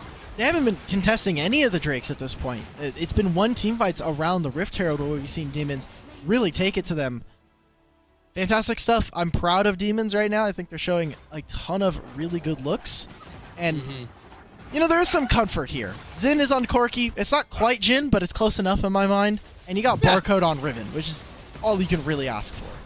Package was available, so I think that's another reason why Suzaku didn't go for the Dragon contest. But now they're not even spotting the Baron take. Demons looking to speed run game number 2 like they did game number 1 here. I believe they will be a little over the timer, but maybe if they can win this fight, Suki goes in, immediately charmed up, taken down. Front line engaged, no longer in the fight. That's a double kill over to Kai's, make it a triple kill. Can they give him more? Maybe looking for the Quadra. There's a Penta possibility as Premonition goes in. We got a full team fight. The Moonfall lands for Premonition. Into the stasis. Can he do it? Kai's looking for the damage. Is that a Quadra? Is it going to give it to him? Oh, not quite. Took a little too long, but unofficial Quadra kill for Kai's. And they're even recalling. They're setting their Baron up in the mid lane. Demon King, you're going to lose your inhibitor. This may actually just be straight up the game. You see the pings? Okay, I think they're calling it off. They said no. Off. They're like, okay, they're respawning. This could get a little bit fishy. So instead, trying to apply their barcode. Come on. You can jump over that wall. I believe in you. They grabbed the turret in the end, but this game's doomed now, Kangas. 16k, almost 15 minutes. And there is, like, 2 of their really fed members haven't even died yet. Oh my, I didn't even realize that. Honestly, like, Sumiao for having the Akali, 2-0-10, only 2 kills on this Akali. It's actually the Jace that's been popping off the most here. Guys having a fantastic showing. And when I look at Assassins, I usually think like, oh, they're going to be the ones like popping off in the late game, right? For sure, they're getting the kills. Or maybe the Corki, the range DPS, the AD carry. No, it's the jungler building full lethality. It was cool. I love the way that Sumiao is actually playing this Akali, because it's not like that I'm going to go for the executes, I'm going to try and reset. Yeah, he's trying to poke out and make sure that Premonition and this Varus do not have enough HP for the start of the fights, and the rest of his team is coming in with a long-range poke. And now the siege begins, Alk. Or rather, continues. The middle inhibitor's already down. Barcode has Guardian Angel, so even if they pick him, not going to be a kill. Top inhib falls, and Barcode's looking for it. Massive from that way. 5-champ knock-up charm combo. What a way to make your statement in this game. They actually might not even win the fight, though. Suki's still up. Facebreaker doesn't quite land. Stove with the flay back. Demons lose the fight after that? Are you kidding me? They went a little over even, right? Like, it's 2 for 3. They lost both of their inhibitors. This is a Pyrrhic victory for Suzaku. They're like, well, the game didn't end, but certainly close to it. I love that he's BMing a little bit. Barcode. He's out. So you gotta take those. You gotta take those. We take those every time. They still have 2 open inhibitors, Kangas, and with Baron and Dragon spawning in a minute, I think Demon's getting a little too hyphy there for themselves, not quite finishing off and just hitting the Nexus. Yeah, I think the statement was, we're gonna overdive, haha. They're still like 15k ahead. They're still supers in 2 lanes, and with both Elder and Baron spawning at like the same time, it's gonna be beyond a miracle for Suzaku GG to come back from this one. But hey, at least we'll have one more team fight. I gotta get excited one more time. You're looking across the lanes as well, like, you're like, oh, you know, it's 15,000, or sorry, it's like 13,000. There's not a lot of items. Like, Rakan has 2 items. The supports have 2 items. There's about an item difference for most of the lanes. But then you look at jungle, and Kai's just straight up has 2 extra items that Demon King does not. Yeah, it's a little disgusting, actually, as the dragon has started up, and now the turn from Demons. It was never about the objective. It was all about the bait. Premonition now in a compromised position here. Another assassin on top of Massive Flash away underneath the Nexus. Suki does not have the showstopper anymore. Focus on the Nexus, but no minions nearby. No way. You can't throw it again, Demons. They're looking at the Nexus, but again, no minions. You have to back up. There's extra resistances. You have no way to tank the turrets. So Demons with another slightly awkward fight there underneath the Nexus Premonition. If you die here, this could be game. Goes into stasis. Very far forward. Radikuwu's here to try back up, but it's over. They found the pick. Demons capitalizing on Premonition being away from the base, and they will focus the Nexus to go 2-0 in their first 2 games. Premonition was very, very close to potentially not having to, or like continuing to play that game, but maybe a misunderstanding as to where the rest of Demons are, not maybe kind of cognizant of the fact that Rakan and Jace are still in the area. And so with that, Demons, they close out. They had some rocky stumbles towards the end of that game, but I don't know. I'm feeling pretty confident about that. Yet another super slip and slide. I would say it's about 15,000 gold. Close enough. Close enough to a slip and slide. Usually you want to see like an equal ratio. You know, at 4 minutes in, we weren't 4,000 gold ahead. They just ratioed them. They ratioed them in the kills department, the gold department, the item department. Oh, where else do you want a ratio? It was a one-sided victory. Do not get me wrong. But it took a while. Suzaku GG were holding on for a long time there. And Suki in particular, 5-5, with a decent showing there on the set. You talked about how that would be contested. But it didn't come down to the set. You said it yourself. It came down to the jungle. Kai is just getting all the kills there. Getting fed. Not going to be eating for weeks there. Got to go on a diet soon. As 10-2. Yeah. Pretty big. Pretty good. Turns out this guy's good at Jace jungle. Kangas, I'll be 100% honest. I really like Suzaku's draft, but I don't know if they maybe got like they went to the veterinarian and they got declawed the last like week or so. But you know what happened? It was red light, green light with Morgana, but it was one of those lights where like the power went out, so it was just the red light flashing. And it's a little too, scripted for what you're gonna do, right? It's like everybody just stop. It's like a stop sign, then you go. I think Demons just had the read, right? It was flashing, and then at that point, like everyone's gonna try and drive slow. Someone has to come out of the middle of traffic, and they're just like, Demons that one car that doesn't stop. They just keep going. No, they're just like, we're not okay, gonna follow traffic signs. Jace poke, come on through, and they're just like, Thresh, stop. You're not doing anything this game. I don't think they built a reliable amount of frontline for their Varus. I like this as a kind of an alternative to some of the poke style champion builds that we've seen for the Varus, where we're taking different kind of tanks and putting them in front. And Morgana can be very flexible in her role, where she can deal a lot of damage. She can stop the frontliners, stop backline assassins from getting to her Varus. But I think also it comes down to, like, Varus just wasn't able to do damage. Like, he got poked in a lot of... I think there was, like, 2 different dragon fights where he just wasn't there. I'm telling you, that way's engages were just insane. Like, it was so hard for them to position because Rakan's just flying out of everywhere. Like, whether you could see him, you can't stop him from engaging on you unless you black shield just one person. But he was landing, like, 4 to 5 champ knockups and charms there. And then also the flanks were really slick. So Demons are looking hot right now, Alk. 2-0 on the board, and they got Yawn up next, who did make Suzaku work for their win. That was a very long game, one that the 2 of them played, but we haven't seen Yawn yet today, so this is going to be our first look into their current form. They've got a lot of stuff to go. For Yawn, I want them to prove to us that obviously that they're a team who's going to be coming into the next qualifier, hopefully, and looking to kind of test their mettle, make it to the last 2 spots for Major 3, and looking to at least hope that they don't have to play in the last chance qualifier, because I think that is going to be a very contested kind of qualifier that we'll have.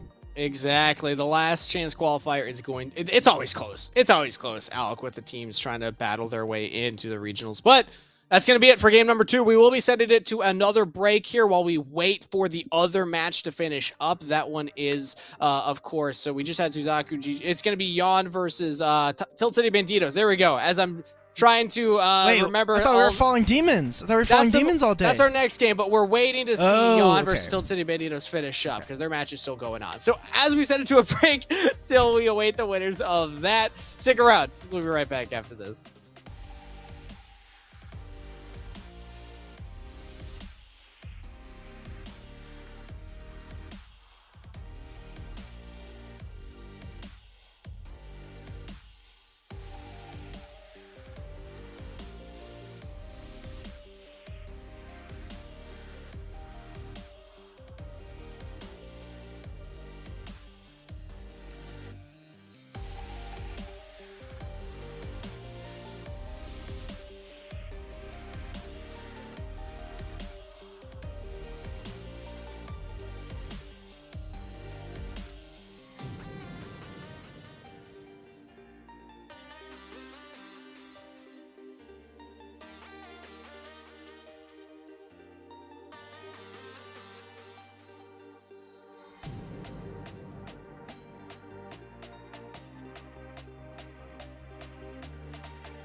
Hello, everybody, and welcome back as we are preparing for game number 3 of the group stage. So far, we do have Demons, the team that we are following, locked into that finals. They are 2-0, so the worst they could possibly do is 2-1. And I don't think that there's anybody that's going to beat their game time from that first game. That was blisteringly fast.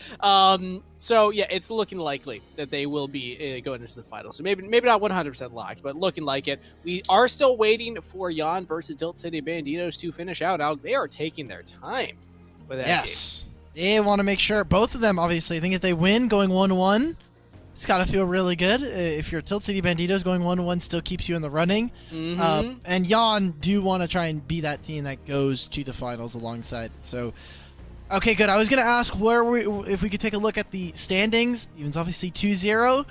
And this could be the fight for seconds. This could be like the fight to get into finals. Yeah, if Jan win this, if they beat TCB and they beat Demons, then if Suzaku beat TCB, we could have that 2-1 split. That's kind of one of the ways to get a tiebreaker. It's either 2-1s or 1-2s. So Jan's best bet is if they can win this one here. Otherwise, they are relying on TCB to then take that win off of Suzaku GG. Yeah, I'm looking at the schedule. Yeah, so like if they have to beat Tilt City Banditos because Suzaku are going to be going up against TCB next in this round that we are in now. So if that goes as expected, Suzaku are then 2-1 at that point. Yeah. So you really unless TCB need this wins win. that one, then we could have a 1-2 three-way tie as well. Oh, Alk. God. But we'll wait to see all of that and how it shapes out here, as this is the current schedule. You can see, Demons. Their last opponents are Jan, who both of their games have taken quite a while. But while we're waiting for Jan and Tilt City Banditos to finish up their game and get ready for Demons versus Jan, you already know that I owe Demons a more detailed team logo. This is what we're working with so far. This is what we have as a working draft. So, let's see here. What can we add? We already said this orange is supposed to be his beard. This is fiery. I feel like I need to have like more fire up here as well. You gotta. The problem is you gotta get rid of the chin. Because the chin... True. Usually when you have a big beard... You should know this. Wait, you literally have a beard. You can't see the chin for the most part. Yeah, you know, like it's an accent. These are all fair points. These are all fair points. All right, so this is what we're going to do. This is what we're first going to give him his mustache. Oh, wait, no. I have to draw the mustache first. Because we're going to give him... We're giving him the full... Oh, yeah. There, he's got the Luigi stash. It's going out. Yeah, and then... Oh, no, that looks really bad. Oh, he looks like he has green beans. He looks like he has green beans. Yeah, how do you do this? I think I made this too small. I should have given myself more space to work with. All right, here we go. This is the one. There we go. The problem is like trying to make it kind of fiery also. Oh, well, you don't have to stay confined to like the face, right? Like it is flames. It's a creative piece of art. Like if... It's getting worse. Close enough, right? Like you get the idea. Everyone gets the idea. Now, yeah, you're right. Let's remove the chin. We no longer need the jawline. Already, this looks better. It's great. It's great. This okay. All right. I'm sorry. I would say draw like a little bit of red near his mouth so that like we can get an outline, because you know like. You can even see it in your own face. Like you can have like, you have like that line of just like skin that isn't. You can even see it on my face a little bit here, actually. Wrong way. Yeah. How about that? Is that good? That works. It kind of looks like you drew like the United States, but with like an extra Texas, or like Florida's huge. What? For the beard, look at the beard. It looks like, because okay, look, I'm gonna get close to the camera here, right? Like you got California, New Mexico. You got all right. Something happened to Texas. And Florida got a little thick. All right, fair enough. All right, so this is the beard. Should I give him like a mohawk too, like a flame mohawk? Would that be cool? Production has overruled yes. Production says yes. So I don't know. Oh my goodness, I'm really stretching my artistic capabilities here. I hope everyone's aware of this. This is free software as well. We're not even bothering to use like Premiere or anything, or like Photoshop. This is proprietary technology coming through. Is that can you tell that's a mohawk? Is that, I don't actually. It kind of just looks like a pillar. So the problem is that you've drawn this character to be like facing forward. Exactly. And if you gave it a little bit of like perspective, you'd get like the full thing, right? So you can like draw some like background. Does that help? Of. Does that help at all? I just added like. It just looks like he has like a. He just looks like he has a Brillo pad for a hair. I think it counts. I think it. Oh, he doesn't have a nose. He needs a nose. Who needs noses? What is he gonna smell? Fire? He's gonna have a really cute like button nose. He doesn't want that smoke. No, that's not quite right. He's not a firefighter. There we go. That's a nose. All right. You know what? I'm not gonna lie. It's a good look, but we need to have like. So let's imagine the neck. The neck's like down here, and then these are his shoulders. We're gonna give him a little more definition around here now. Yeah. Wait, that looks so terrible. Wait, his neck is huge, bro. What? Yeah, it is. Yeah, his neck is like. But this is the secret. This is the secret. He's gonna be given like. Okay, so is this an elbow? That's not even an elbow. You know what? At this point, we're speed running because we're probably gonna be ready for pick and ban before I can finish this. Realistically, we got like 2 or 3 minutes, so basically. This is his thumb. This is his thumb. Ah, no, that's not a thumb. I can't. How do you draw? I'm trying to give him a peace sign. He's gonna be like. So here's a reference. Deuces. Here's a reference. Okay. Even you want on no, screen. I can't actually see you because this is taking up my whole screen. Oh shit. Wait, 1 second. It's gonna transition back to me. So there you go. There we go. Look. This is your reference. I'm still not ready for you quite yet. Wait, where did you go? Here you are. All right. 1 second. Keep it up as the reference. And now I'm gonna set it back to the image. Okay. All right. No. Do the other hand. Do the other hand. It's mirrored. Okay. Now raise it above your head, like you're giving. Okay. Perfect. Okay. So it goes up and then over like this, and then back down. Okay. Oh, that looks so weird. All right. And then up here. This is like when Joseph had me during like production or like for rehearsals, and I was just like clapping for excess of like 8 minutes.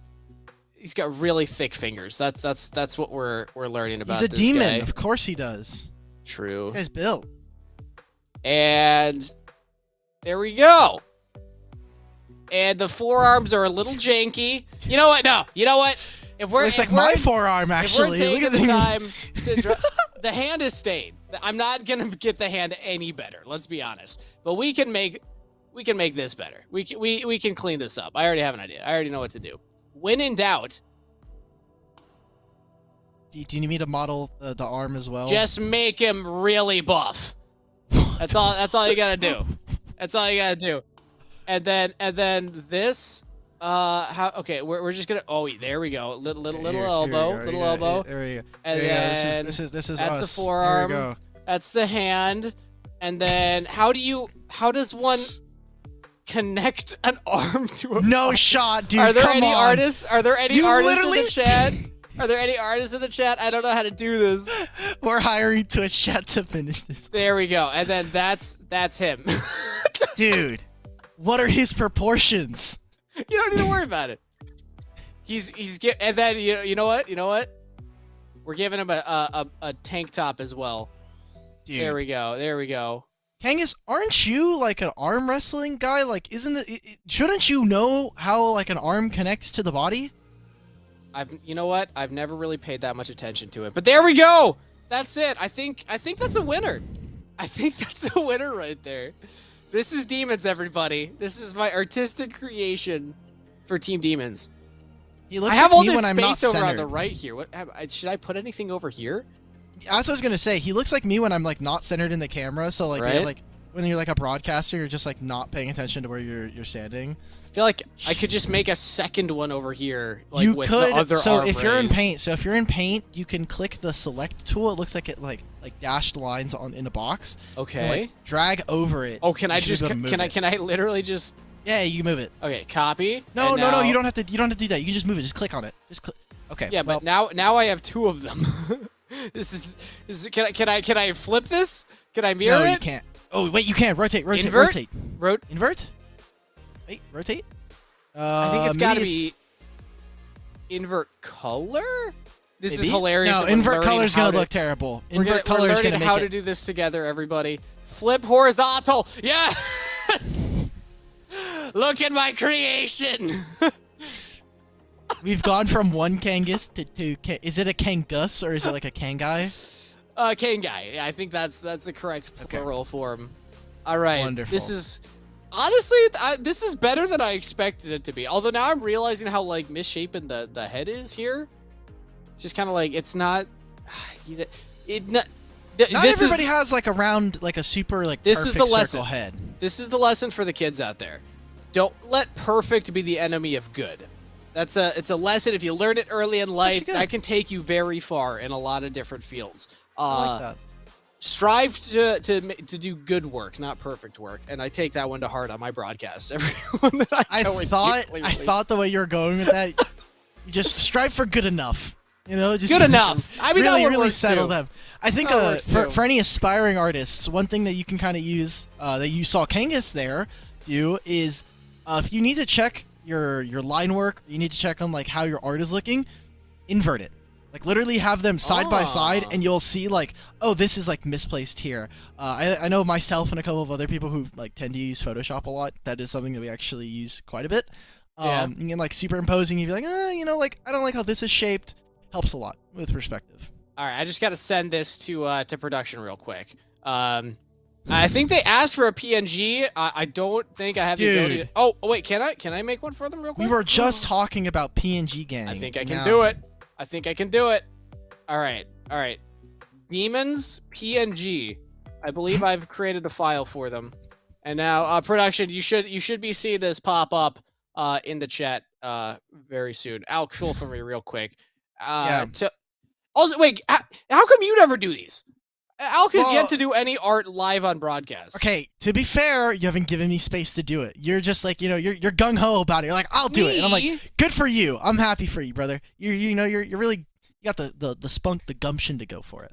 The gumption. All right, I like that one. Good callback word. But we are ready, Alk. We're into pick and ban now. It looks like Jan has completed their match. We'll give updates once we have it as to who won between Jan and Tilt City Banditos. But for now, we have our final game of the group stage that we will see live on stream here. Demons on the blue side for once now, banning out the Camille Olaf Vayne. Locking in the Lee Sin first pick. Okay. That's what I like to see. It was Jan who ended up winning versus Tilt City Banditos. So unfortunately, they're no longer in the running to be in our finals, but this is fun. And now we get to see a little bit of a different show here for Jan. I was really impressed by their mid laner Tyrant in his play so far. He's been a really big kind of vocal part of when they win. So looking again, it's kind of hard to take my eyes off of Sumio. He's just so good. And which assassin's coming out this time? Yeah, it was Katarina. It was Akali. Also, I'm getting word Jan did win their last game, so they have a really good shot here. If they win this match, then they theoretically will have a three-way tie to see who makes it into that finals. If they lose, they're really open. Tilt City Banditos can make quick work of their opposition then in Suzaku. GG. So, Jan, their destiny is somewhat in their control. They can do it if they just win. That's the I think the motto you should always come in every tournament. Just win. Don't gotta worry about anything else. Oh no, that's a Rengar jungle still. Or is it Rengar top? It's got played Smite, Rengar last time around. Oh, it does have Smite. Okay, yeah. So I'm just looking at the pick ban from Jan's last game. They did in fact play the Rengar. I was wondering. I remember them playing a Rengar game in their final game versus Reflection. Didn't look as good as our tournament or one of our TOs. Shout out to Leo. He's top 100 Rengar on the server, actually, surprisingly enough. And yeah, that's actually crazy. He's grinding. He's diamond already. The guy's smurfing it in Wild Rift. But we have got Garen. It's Garen alert. This is basically like when we get Yuumi in a draft, we're like, getting a little, I don't know. And Yuumi wasn't picked up. Yumi's still on the table for either of these teams. Imagine Jan gets Garen and Yuumi. That's like the terrifying combo. Like, you cannot kill Garen at that point. Nope. So I'm hoping the Demons ban that one away, because if it's up for Jan, they should just lock it. They've got a really good amount of flexibility in the draft, right? Like, you can still send this Jace and Garen to whatever lane. I think North America has finally been experimenting with where Garen can be sent a little more than they have in the past. And this is kind of like a callback to what we were talking about earlier. This whole region just doesn't know what they want to do with Yuumi yet. They have, like, I don't know, stage fright. Maybe they're a little bit of allergic to the cat. She's just too boring, man. I'm just going to say it. I'm just going to come out and say it. NA players don't want to bother to play her because it's a snooze fest. Smax is the same. He's like, I don't have a lot of agency. And KT in this is really funny. KT in his interview, we were talking to him on Sunday. And we're like, okay, so like, why don't you play a lot of enchanters? Like, what's up with Yuumi right now? And he's like, honestly, Yuumi's just boring. I really hate this champion. Like, I'd rather play like engage highlight reel moments, play some Thresh, play some Gragas, play a little bit of Galio. I don't think we're getting Yuumi here. Kangas. Probably not, because we do see the Garen already locked in, which is probably their support pick, or the Gragas could be as well. I'm just saying, It was on the table. They could have flexed around the Jace into the jungle and had like Gragas mid, Garen top, something like that. But no, Diana locked in for Team Yon.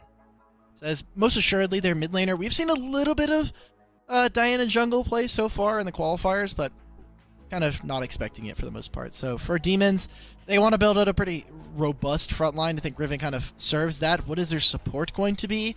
I think Braum can work here. There is maybe Alistar as well. Yeah, something to go forward, something to get the fight starting. I mean, they do have a couple of bruiser champions, fighter champions in that Renekton Riven, plus the Lee Sin.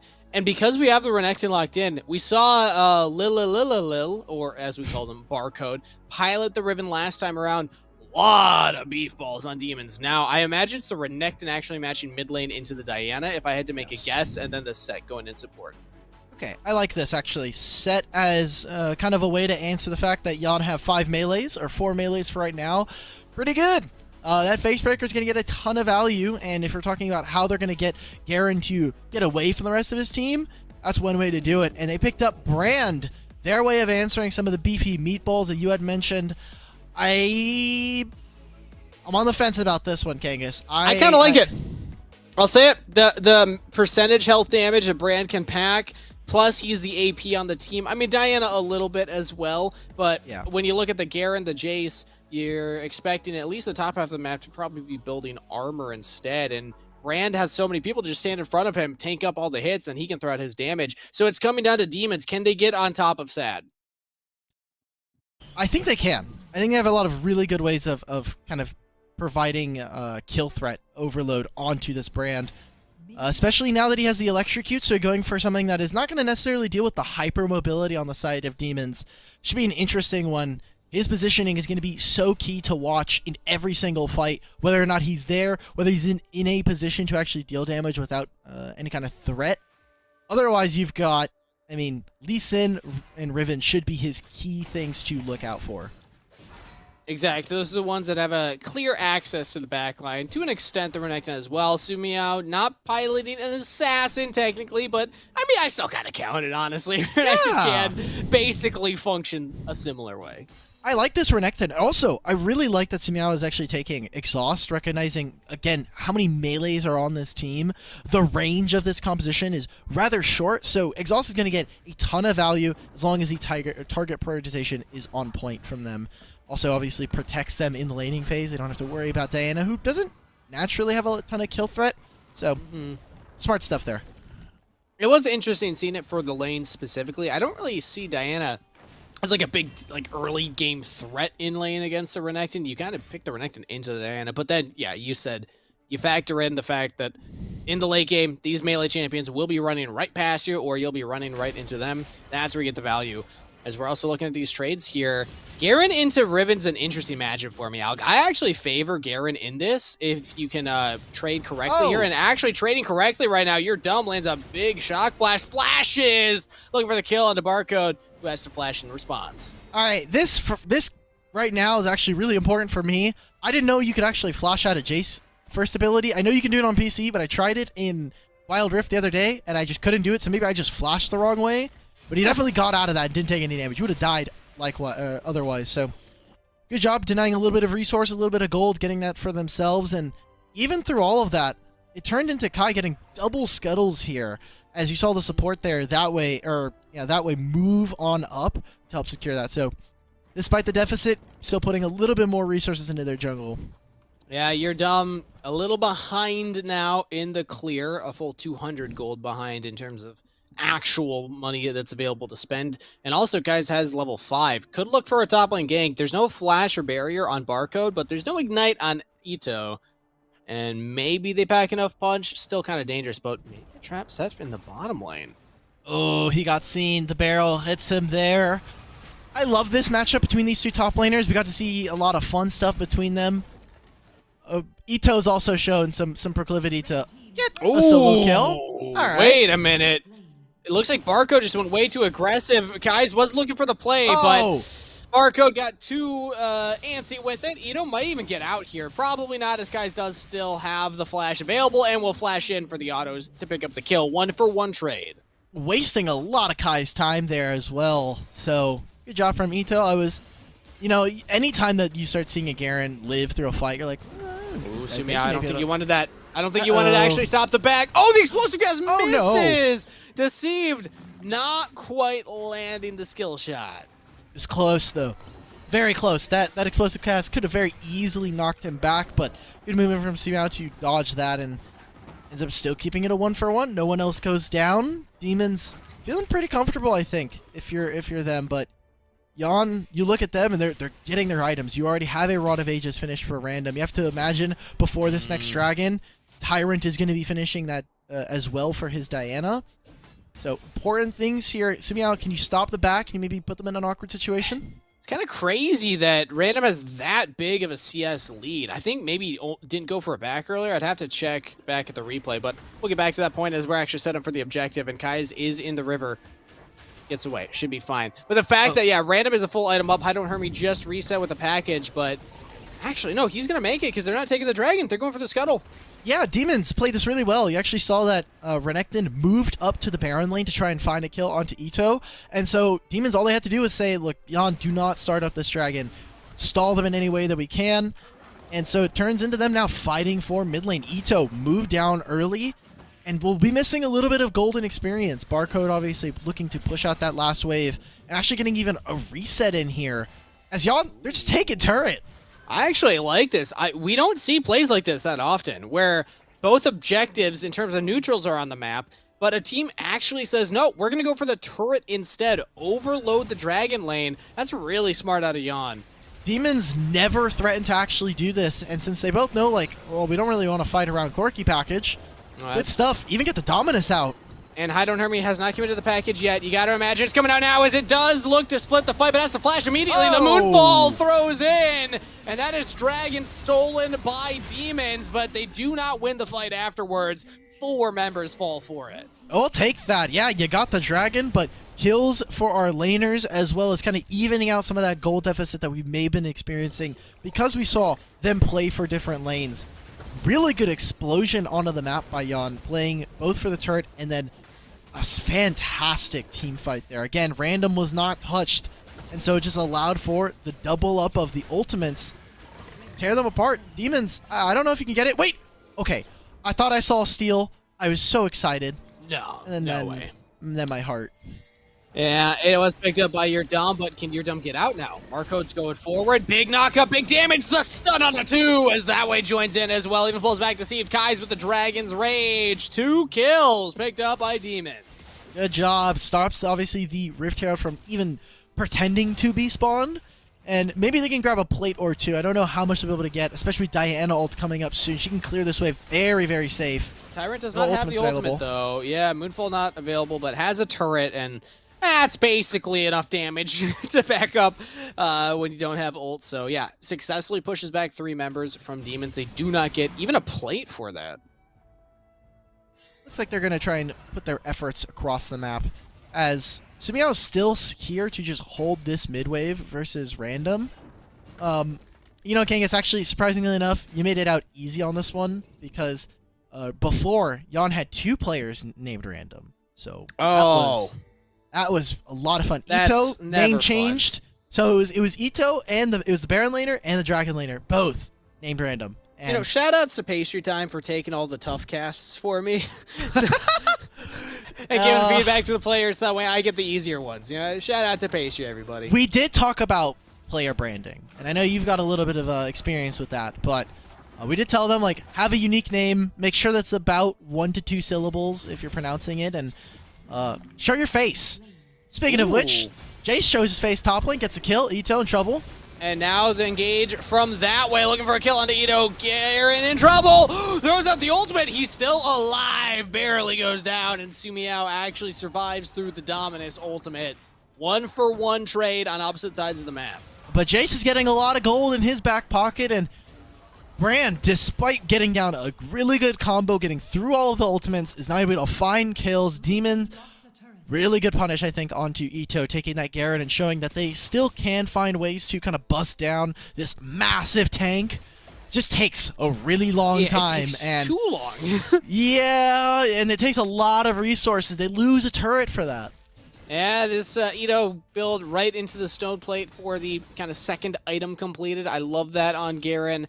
And the gold lead is really big for Yon. It's starting to balloon here as now they look at Sumiao silenced. Trying to jump away, has a flash available, will use it, but no way you survive, right? Oh, no! Sumiao with a sliver of a health bar and flash ult plus the proto belt expended will get out. Now, guys, this was aggressive going in onto Ito and onto Tyrant. We'll get out. As we also see a scrap down here in the Dragon lane. Barcode's not winning that one. You're dumb on the Jace with the picture-in-picture. I think he takes it! Solo kill for You're dumb in the Dragon lane. Sumiao is just he's so happy that that first ability by Diana was shortchanged. He's like, oh, all right, didn't go the max range. I don't got to worry about that.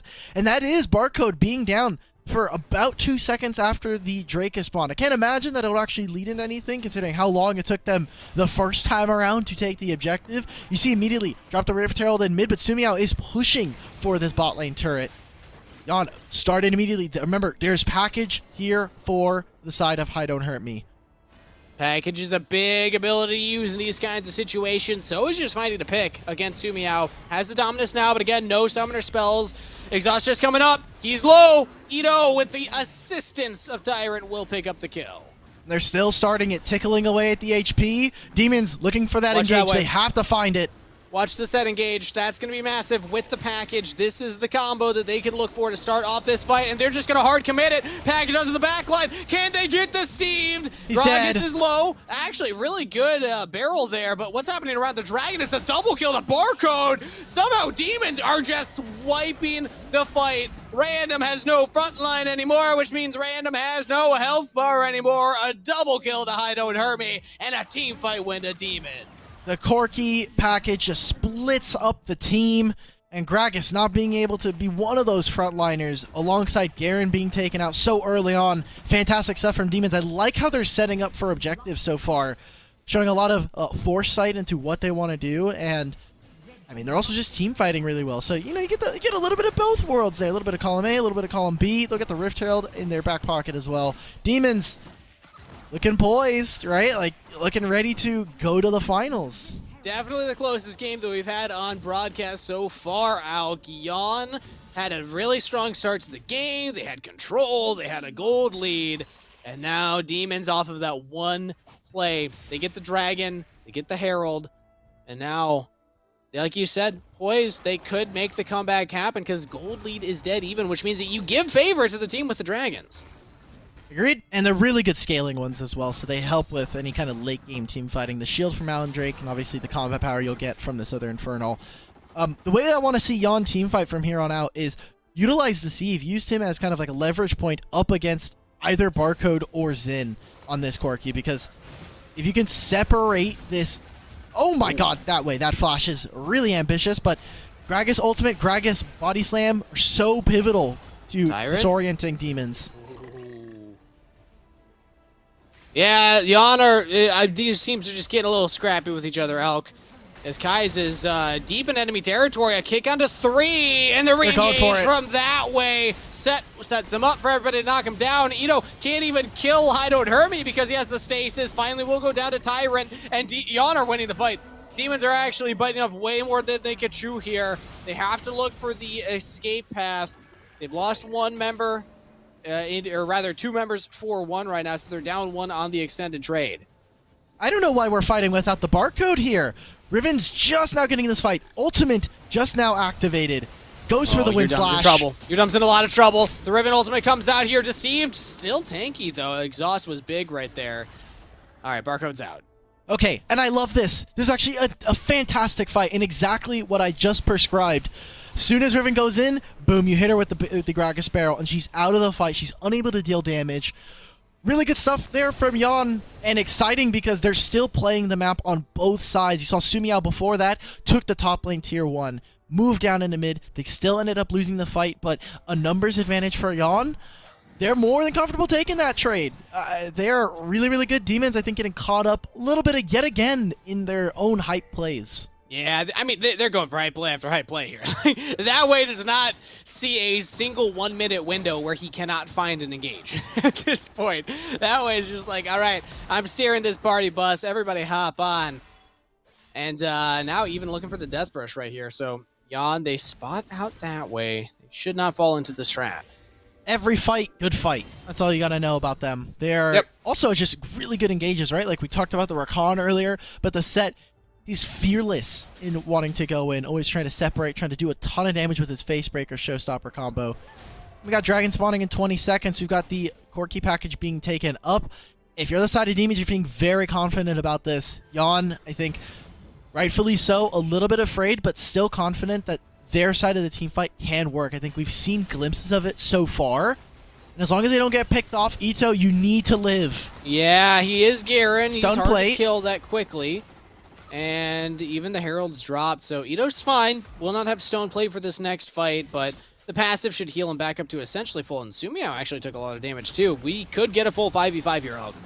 They're going to go for it. Ito's on flank. Who does he go for? What's the target? Package is used, but look at Set. Look at that engage right now. Everybody's getting shredded on the side of Yan, but they can turn it back around. Maybe Yan have it. Demons are walking forward, though. They got a lot of health bars to work with, but they're burning down. Ito's still alive. You're dumb with the re-engage, doesn't find it. And guys, with a double kill means that Demons win that fight. It's so hard for them to win fights when Brand kind of has to just get in the mix of things. He does not want to be fighting from melee range versus the side of Demons, and that's exactly what happened. Playing on basically 2 different fronts, where they're sitting in the middle. You got the Riven coming in from behind you or underneath you from the river, and then Renekton on top of that, right there in front of your face, causing so much discord.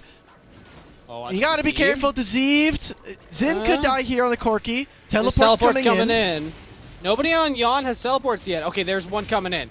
Baron's at 3,500 gold. I don't think that they have enough focus on it right now. Your Dumb's going in for it. Kicked away. Kai's throws it. Your Dumb jumps in. Doesn't have the damage with the smite, so Baron is secured for Demons. That was a bit sloppy from Yan. Just sacrificing your Dumb, making him utilize the teleport, so probably going to sell that and get back whatever boon enchant they had before. I think that was a big waste of time for Yan. If maybe they wait just a little bit longer, you had eyes on how much HP was there. Don't know if that was exactly the play you wanted to go for. This is big. Oh, he's out. He's too beefy. They don't do quite enough damage, and maybe if they had another Moonlight proc onto this Renekton, it'd be a different story.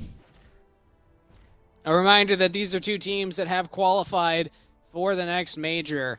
And they're 2 teams that were in the last qualifier. They didn't get a chance to actually play against each other in the best ofs once we got to the bracket stage. But, I mean, semifinals run for Yan. Finals run for Demons. And it looks like Demons are going to have that extra edge over Yan here as they look to get a perfect 3-0 on their way to this Fight Night Rift Finals. And waiting their opponent there. Up 6,000 gold. Yan in a really precarious position here, but not necessarily out of it. It's just looking dire. Yeah. The next time we'll see Yan, hopefully anyway, besides this tournament, will be the next qualifier next week, hopefully. They haven't quite made majors. They made semis. Top 2 makes it. Oh, right, yes, that's a good Zonia's, but I don't know if it's going to be enough. Yeah, Tyrant picked off there right outside of turret range as now the dive continues to come through from Demons. They have Baron-empowered minions. That's a lot of cannons and melee minions going in there. As that way, trying to frontline tank right now. The bottom inhibitor falls. This is the engage coming in from Yan. Maybe they can find something here. Big explosive cast. from Deceived, and Ito's still alive. He's running back to the phone. He's up. He can re-heal, come back into the fight, gets a kill himself, but it's just not enough. The health bars are not going down to the side of Demons. A rampage to Hido and Herbie with a double kill. Ito now in trouble. The last member alive on Team Yawn. Focus the Nexus, focus on the kills. It doesn't matter because either way, you know that Demons are winning this game. A perfect 3-0 in the group stage. Demons, they gave us a scare there, Kangas. They were like, well, you know what we did last game? What if we did that? But like, it was just a sneak preview. It was just like, oh, it was getting a little cautious for me, thinking maybe we had found an angle for Yawn to hold on to the game just a little bit longer, but they say, no, we want to go straight to finals. And this is no slip and slide this time around. Demons, they had to fight for some of their victories early on, and despite a Rift Tail taken by Yawn, just wasn't enough. Yeah, this is, again, the closest game that we've had on broadcast so far. 19 kills to 15. Yawn were actually ahead for a decent chunk right there. You see from like the 5 minutes and 9 minute mark, but they just weren't able to close it out. And then that one dragon fight is all Demons needed to get the momentum swinging their direction. Hi, don't hurt me. 8-2-8 on the Corki. And I imagine once we take a look at the damage charts, that will be reflected there as well. He is doing a ton, I think, for this team on the Corki, but my eyes this game were really on Barcode and K's. Can they get onto the back line? And every single time, they just stopped random from, kind of operating. And so far, Diana really finding that same groove that she has had so far regionally. The damage just wasn't quite there, not landing onto some of the tankier front lines. I am really impressed with what we have so far from Demons. I think they can close out games a little quicker and a little cleaner, but still, solid stuff. I mean, they did speedrun that first game, but that won't matter in terms of any tiebreakers because they did 3-0. They have no chance of tying any other teams now. So it will come down to Suzaku GG versus Tilt City Banditos. If TCB can pick up that win, we would have that three-way tie down towards the bottom with everybody 1 and 2 against each other. It comes down to game time at that point to determine who's going to finals. And I think Yawn need to be hoping that's the case, but Yawn's games also went pretty long, so I don't know if they would have the fastest win time. That would be an incredible upset that Suzaku ends up losing to TCB. If that's the case, we will sing their praises. You can take a look. We've got our bracket. It did happen. Yep. Okay. Well, every time we got to wish for them. TCB, thank you for joining us. Thank you for being here alongside Yawn. Fortunately, we do have to say goodbye.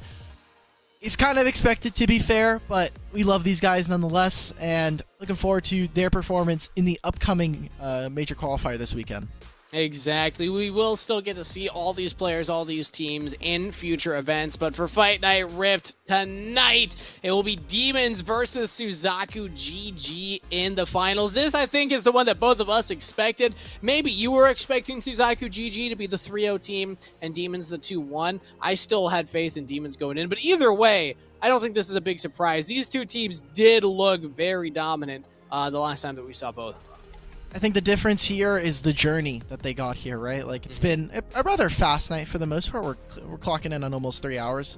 You would think that, like, if you took the nameplates away and you just showed me the score, I would have said Demons 2-1, Suzaku 3-0.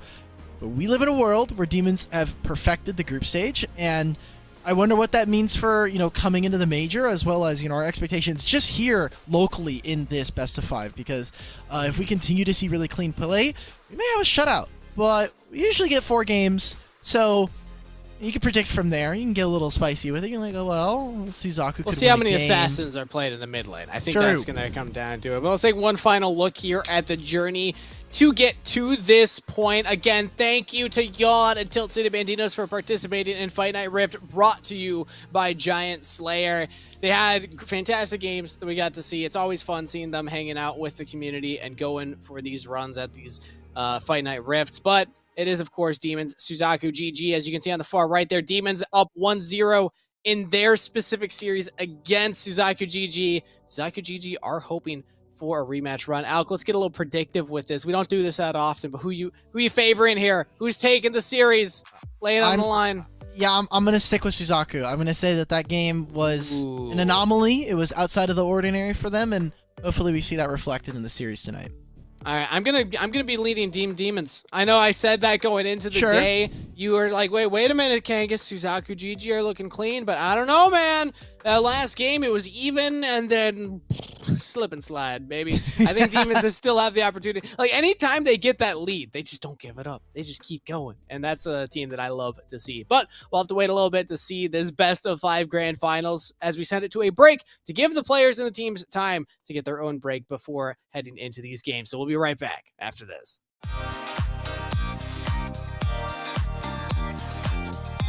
Introducing Fight Night Rift, a bi-weekly Wild Rift event hosted by GiantSlayer. 4 teams will be invited to compete in a round-robin best-of-1 format where the top 2 teams in the round-robin will play in the finals to decide the winner of that week's Fight Night. And the best part of it all, anyone can join. Head over to GiantSlayer.tv/WR to sign up and have a chance to be invited to compete in the next Fight Night. Our hope with the Fight Night Rift is to create a place to develop North American talent in a grassroots environment. Will you be the next Fight Night Rift champion? We'll see you on the Rift.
Hello and welcome back, everybody, for the grand finals of Fight Night Rift, brought to you by GiantSlayer. The top 2 teams of the day are about to go into a best of 5. We got Suzaku GG versus the undefeated in-group stage Demons. They've looked clean so far, Alk. They've only been behind once in all 3 of their games, and they still managed to make the comeback. That's pretty impressive. Now, I want to see them kind of step up in a best of 5, right? Because coming into the major, coming into future tournaments, right, you're going to be playing a ton of best of 3s.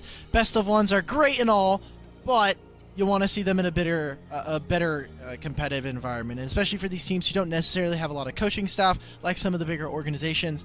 Any games like these that are not just scrims where you're just testing stuff and not like really 100% invested, super pivotal, I think, for building some of that synergy. Opportunity to try new things. As we take a look at the head-to-head, a reminder that the last time we saw these teams against each other in the group stage, Suzaku GG actually piloted that Morgana jungle, something that we haven't seen, or I haven't seen any of, and we haven't seen a lot of in general in North America.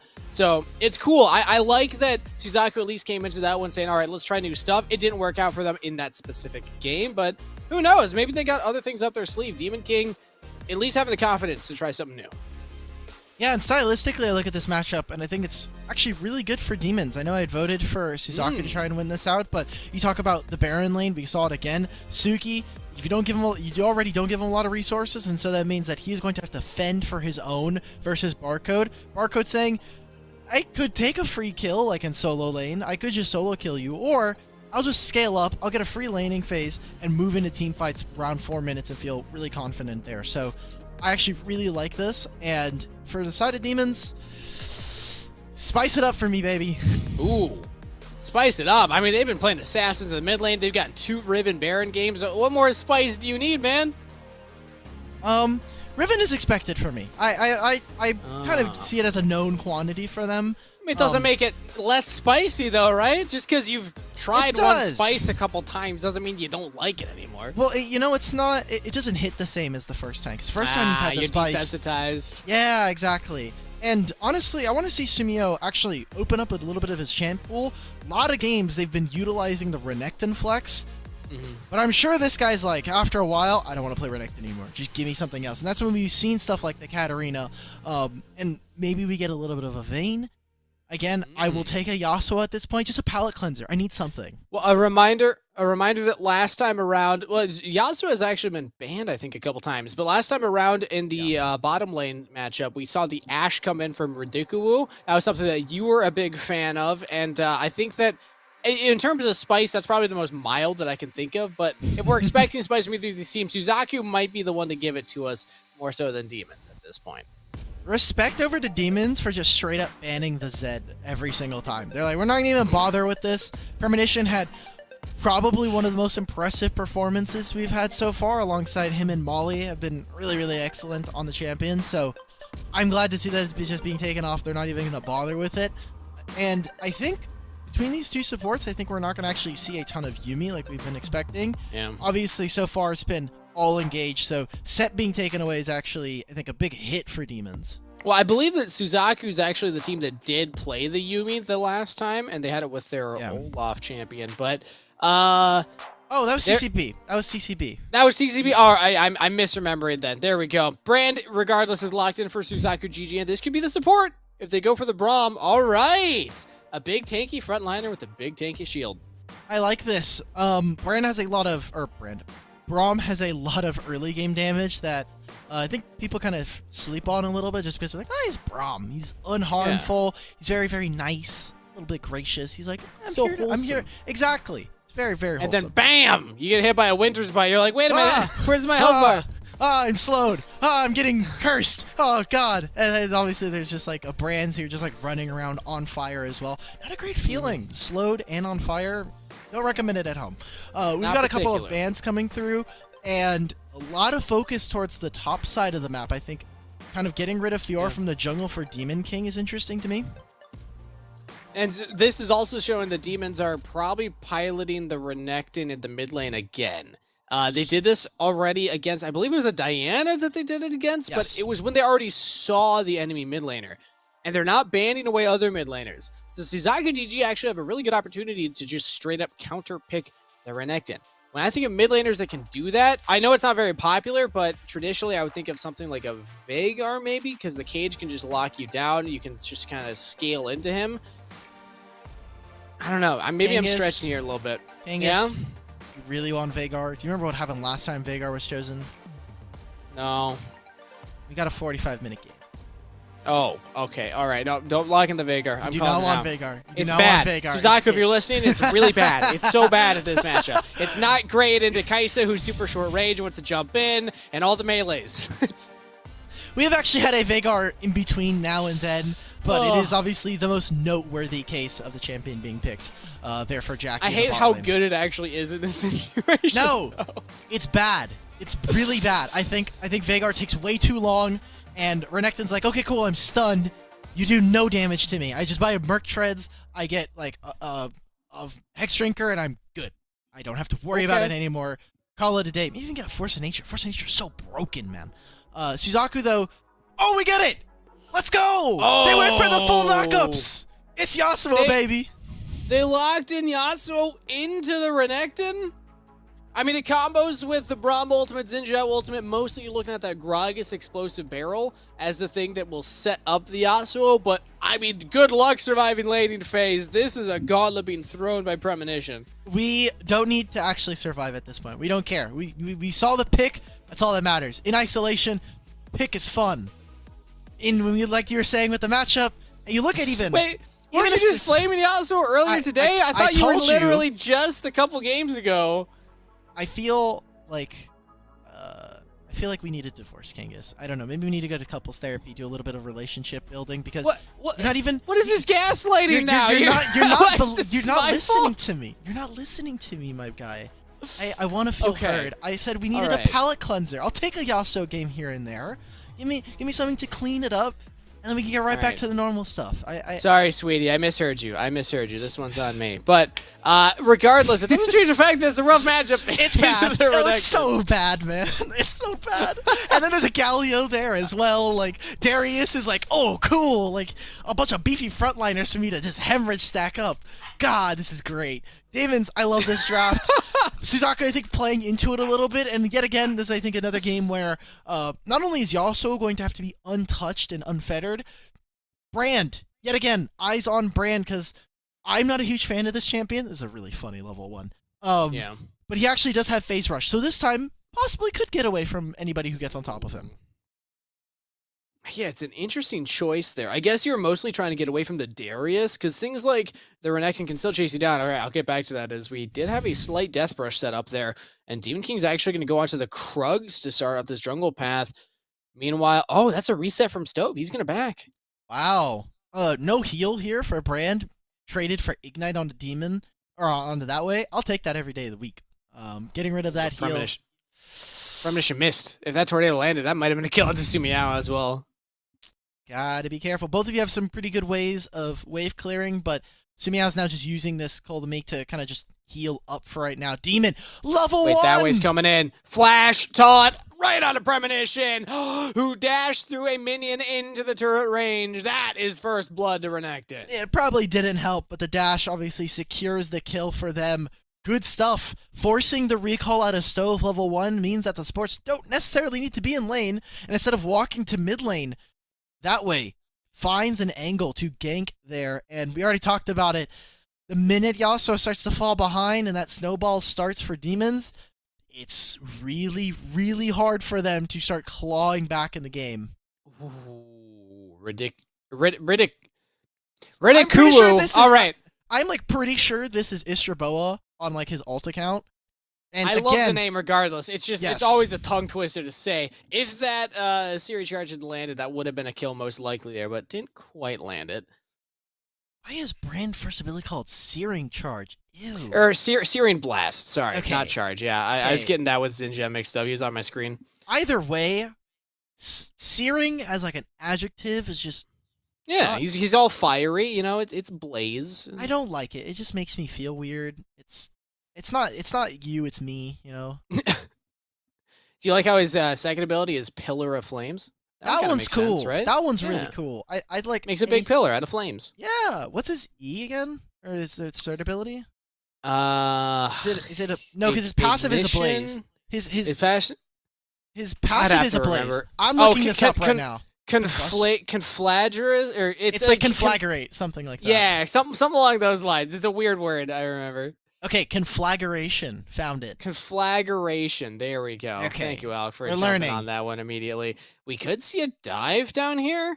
Level 3 for Stove, level 5 for Ridikuwu, and the wave is being crashed. There's 4 members here. Yeah, as long as they can keep this wave alive, this is a lot of trouble for Suzaku. Braum Shield's already thrown up. Ridikuwu focused down under turret. He's just popped immediately, and really well done to juggle the turret aggro. 2 kills over the Demons. And they live, like you were saying, the fact that basically just happened, I think, kind of cements a lot of the early game here. We're not even at a dragon fight, but Ridikuwu alongside Stove being put down so early is a bit problematic for their team composition. They want to have Brand in a position to fight against Kai'Sa, who Kai'Sa, even kind of being without one item, kind of cheats that thanks to her evolution and being able to do that much damage. Not able to match that is very, very bad for them. So you're going to need to find a way to kind of get them a little bit of a gold injection, get them back in the game. Ultimate's still available. As soon as Stove hits 5, I expect this to be about as even as it's going to get for Suzaku. And the thing is, I think that you pull off that dive because Stove had to back level 1, was not there for all the XP, was level 4 when the dive happened. If that's a level 5 Braum, really scary champion to dive. Like, he's got so much CC, the shield to block you, but it's kind of those early mistakes coming back to bite Suzaku, and like you said, they have a very small window to stay in this game. Objectives are up, maybe they look to take a fight around one. And so, really cool stuff now, actually, for me, is the fact that not only are they starting up this Rift Herald, they're also putting Premonition in a kind of a rough solo lane. Anytime that there's a Galio nearby, have to be afraid, as they also finished the Charge Blade already. And a lot of focus has actually kind of been taken away from the mid lane matchup to this bot lane, trying to focus that, and you see how both teams are massaging that. Ooh, Premonition might be dove. Okay, gets out just in time. But that's a turret. I mean, the Herald's picked up first by Suzaku, but I don't think that they win the turret. Yeah, there's no way. Nope. That's already first turret picked up. So Demon get the dragon and first brick. Suzaku GG. They'll at least trade back 1 turret for themselves. Premonition hit like the scoreboard, and he's like, there's 4 people around this turret. I know how this went last time, and I'm down a member. I'm done. Wow, Barcode with the flash to try and punish onto Ridikuwu. Gets the flash from Brand. Good find there. Punishing for them, and they can just make a look if they need to, right? Like, they very easily go for this dive. Premonition misses out on that tornado. Pretty important there, but in the meantime, Kangas, we got some time before I think really anything of importance happens. Probably some small skirmishes here and there, but Demons feeling really comfortable, I think. 3K up, 3 kills up, 1-to-1 turrets, and that dragon in their favor. The one thing that Suzaku GG have going for them is 1 item completed on all their carries, but the big one is Premonition here on the Yasuo. His ultimate might pack a punch now. It's just like, are we going to use it on? Like, are you trying to ult onto the Kai'Sa? That's your best target. Maybe the Lee Sin or Darius, who doesn't have an item completed yet, but you're not necessarily going to 100-0. Speaking of this Brahmana turret, this is the combo with the ultimate, but there's just no damage behind it. That's what I was talking about. They cannot kill these tanks. I was so worried there for a moment. Premonition's ultimate, like you said, does have a little bit of damage packed into it. I think some of the squishy members will hold that. Sumiao. Oh my goodness. Sumiao's just healing back up through the damage. And that's 2 more kills picked up by Demon. Suzaku GG have thrown everything at this Baron lane, and they have been punished twice in a row. Strong fundamentals of their globals that they have for the Demon's composition. You see that way, he comes over at the heroic entrance during the dive. Hi, don't hurt me as well. Ridikuwu, no flash. No brands. He's trying to get out all the damage he can. The passive is doing damage, but he doesn't have the items. So, again, a successful dive from Demons. Alk! Yes, still we're back in Suzaku GG when you said your predictions, and already, game number 1, not looking like it's going their way. Yeah, this game may be chalked. A little chalked in my mind. You look at the gold graph, it's 7,000 at 7 minutes. It's 0-7. They've got a turret, but the dragon went over to them. They picked up the Rift Herald. Didn't get much off of that. You didn't put a lot of gold in some of your carries. And, you know, there is room, but that is very quickly being shut out. They are losing space in the game, losing territory to fight and kind of look for these picks. And that way, that is sneaky. Oh, Ridiculous in a lot of trouble there. Oh! And a beautiful kick from Kais. Meanwhile, Baron Lane, okay, that is at least a kill picked up there by the side of Suzaku GG, but they lose 3 in the extended trade. Kais with the kick, man, that was so good. And that way's here. What is he doing? What? Yeah, Stove was trying to back because he was involved in that Baron Lane fight where they lost Demon King to get Sumiao, and because of that overextension now, the collapse from Demons, punish them for it. I open my fridge, there's a Galio waiting for me with taunt. I look under the hood of my PC, there's a Galio waiting there with taunt. I go into Kangas' room, Kangas is casting, and there's also a Galio ready to taunt me. I go to pet my dog, it's a Galio waiting to taunt. Everything is a Galio taunting up Suzaku GG. They got no way out! That's a 0-3 brand, 0-3 Yasuo. These are the carries. These are the ones trying to do damage right now. And I guess they're going to take a fight at this Herald. They're waiting for combined 0-10. That's the power spike. They're saving it between the both of them. Yeah, they're sneaking it ahead. They got a lot of damage onto the Renekton. Big knockup from that way with the taunt coming through. Now the re-engage. Suki trying to play frontline for the team. This is actually looking really good for Suzaku. They got 2. This is massive. I don't hear me has to flash away over the wall. That is a team fight win and an objective secured for Suzaku GG. Demons overestimating how much damage they can do as they split the fight. Kaisa's nowhere near doing any damage here. So really good split for the side of Suzaku. They get that. They drop the Rift Herald in mid. I don't know if they'll be able to grab the turret with how many damage members are there, but it does just kind of stall out Demons. They're not even going to bother with it. They want to try and contest. Oh, and the pick onto that way. It's a tanky Galio, but there's no one backing him up. Now Kais trades one back and gets over the wall as well. Kais is throwing out these bullets. They're landing. They are hurting Suzaku GG. They had a window to take the dragon, but they went for the fight instead, and now they're getting punished for it. Sumiao and Hi Don't Hurt Me going forward with a double kill onto Renekton, and they will clap back in the team fight. Suzaku stay a little bit too long now, and I mean, you see now, Demons correctly punish. High is doing damage in these fights, and as soon as my AD carry is doing damage and yours is not, it's almost always bound to be a one fight for them.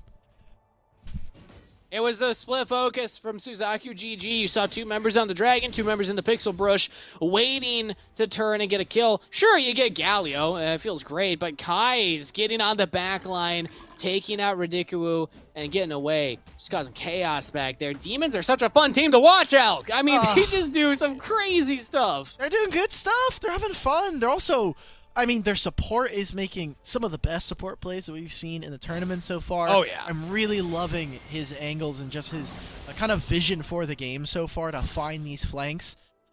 And, you know, fun thing I noticed during that last fight is, why is Kaisa Predator Missile applying Ludens? He's got the full AP build. He's going for every single evolve in the game. He doesn't have his invisibility yet, but yeah, it doesn't have any attack speed. Interesting. Jack of all trades, master of none. Trying to get, you know, all 3 elements. Well, Jack of 2 trades, master of 2. None. Regardless, another collapse might happen here. Okay, they don't pack a bunch of the Suki. You're really looking for Ridiculous if you're trying to land these Void Seekers. And not quite landing. Alright, well, and they're pushing on 2 lanes. Again, I think the strong point here for Demons is when they're looking for a 1-3-1, where they're putting Sumiao and the Darius into either of the side lanes, and then using Kaisa and Galio as ways to enter and make uneven number of fights. There's also, I think, where Suzaku want to try and look for picks. They can overload onto one member with Braum and the Xin Zhao and Yasuo. It seems like for now, Demons just want to push on 2 lanes. Sumiao is going to catch this wave and most likely collapse back into mid lane. Just try and, you know, help out Kais to make sure she doesn't get too threatened. The hard part is that they don't have hard form engage outside of Tsuki, so unless Gragas is there to throw out the explosive barrel, they can't, like, hard start a fight. But they can get Dove. Again, Stove throws out the shield very early here, taunted up, and now he does not have that really good ultimate, though, to negate the engage from the Kaisa. Turrets down. Can they find more? The kick from Kais! Yet again, but the last breath premonition might turn it back around. Kais running for the hills. The Winter's Bite slows him down. And Suki with the flash body slam finds another kill. They have done it yet again. Do not count out Suzaku. GG. They will find ways to team fight. Sumiao got soloed as well. Premonition found it in the Baron lane, so he's able to push this out, get his first kill of the game. I don't think that this quite evens out the game. As you can see, the gold lead is still massively in Demon's favor. But a bit of a reave, you know, some breathing room back into this game. It's gotta feel nice. Baron is spawning here. And from here on out, it takes 1-1 team fight for Suzaku or Demons to immediately win. They've got a Baron in their back pocket, and if they can stay healthy and immediately start it up, and good damage, that'll take it really fast. And for anybody who says that Yasuo is a bad champion, when you're able to solo kill the Renekton, that's a full half item up on top of you. I think that's why we see people play Yasuo. If you land everything, you can 100-0 people pretty quickly, even if they are tanks themselves. It just takes so much, and for arguably like questionable rewards, right? Like when I have a hyper carry champion or a champion that I really want to build a composition around, it has to be worth it for me to do so. And I think Yasuo is a bit greedier than some. Premonition dashes, gets right on the barcode, should be able to get out of here, but that was a lot of damage for one auto plus the first ability. Steel Tempest. Steel Tempest. There we go. Hey, I got it right as you were saying it. That's what we love to see. But Suki is now, I think, getting pulled around the map because of this dragon play. You saw that he wanted to try and catch the Baron wave, and then he backed out. Galio, look at that way. This flank is nasty. Oh. Plus, barcode coming in behind. You gotta watch for the taunt on all members, because Kai's with a kick. They're into the meat grinder, but who's grinding who? That's the Yasuo kill picked up. Premonition's doing a lot of damage in this fight right now. Watch Yasuo, he flashed over the wall. They trade back. It's Fido Hermie flashing forward. Who needs the front line? It's Kaisa. It might be helpful, but no! So close to winning that one. Suki just barely fighting the kill. I love how aggressive High Don't Hurt Me is playing. Finally away from the support role. He's played on a bunch of different rosters. He's been subbing in for support, but AD carry is where he made his name in the Dragon lane. And while it's not Jhin, it's good enough for me. Really good stuff coming off an AD carry of Demons there to try and lock down that fight, finish it out for them, keep them out of the pit. 8,000 or about 9,000 gold now, 3 dragons, and arguably more important than the Elder here, as they can easily look to threaten onto this Baron. Exactly, and a 4,000 gold lead individually to High Don't Hurt Me on this Kaisa. Has the Void Staff completed. Not even attempting to go for any attack speed, by the way. Literally just straight up AP. I like it. If you're talking about the poke build, right? Like it provides, I think, a little bit of different utility, but obviously taking different members down low HP has a lot of good stuff, and obviously you then could go for either the Zhonya's or the Proto Belt, which we've seen him opt for immediately. Again, a great flank here for that way. Suzaku skipping sets, and it's a little bit weird for me because Suki, get out of there, bud.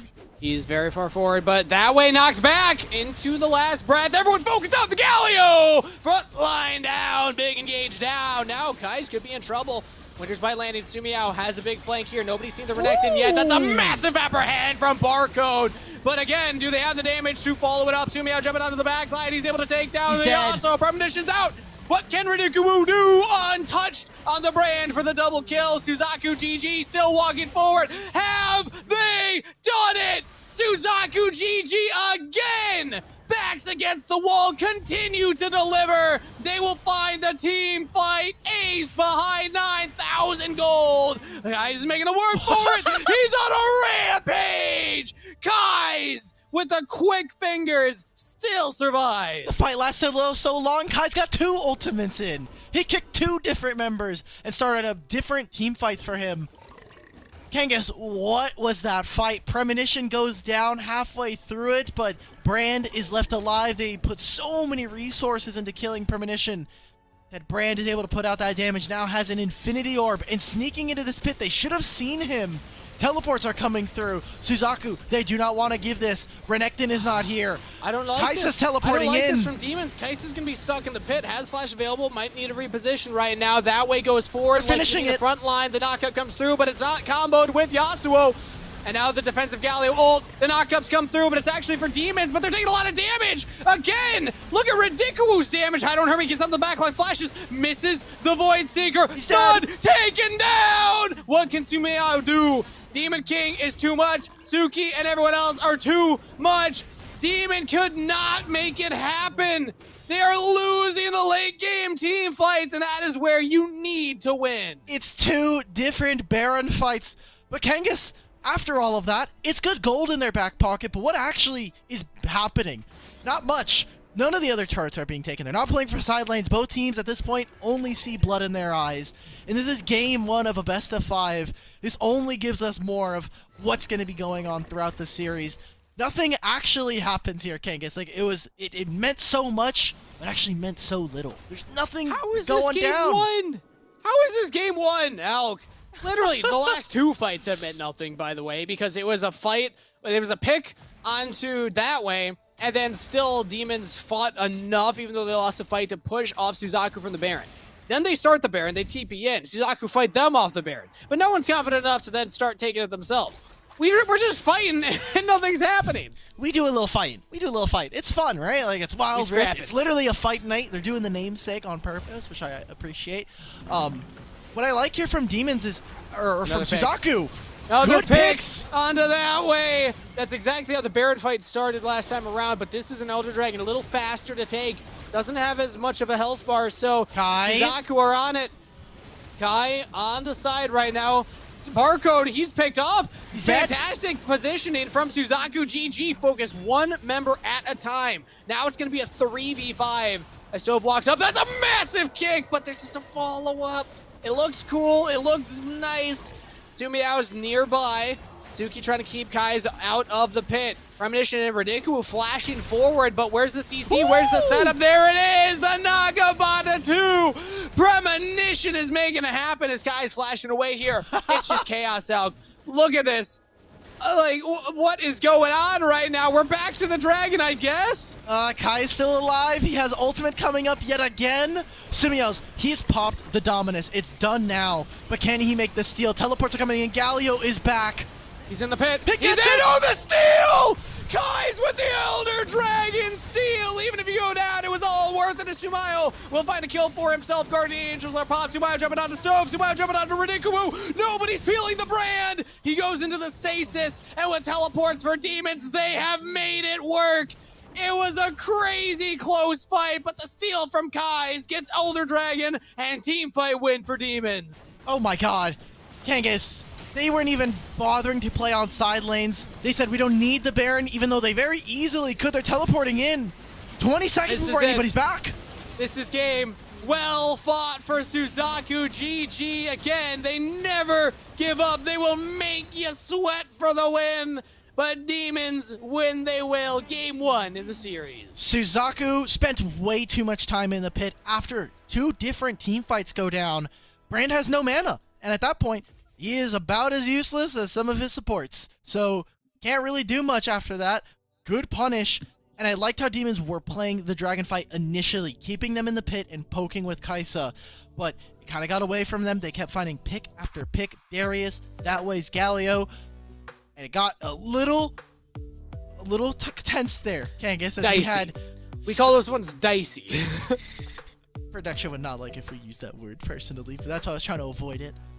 Fair enough. Yeah, that was, I think, a really well-played game from Suzaku, but Demons in the end executing just that much better at the last part of the fight. Look at how hard Suki tried in that game. Those explosive barrels were so impactful, finding that way twice in a row at big pivotal moments. But then Kai's on this lead saying, I don't know what to do to stop Kai's at this point. I think on an individual level, has to be the most impressive performer that we've had on the day. Really, really good. On Lee Sin, obviously just finding multi-man kicks.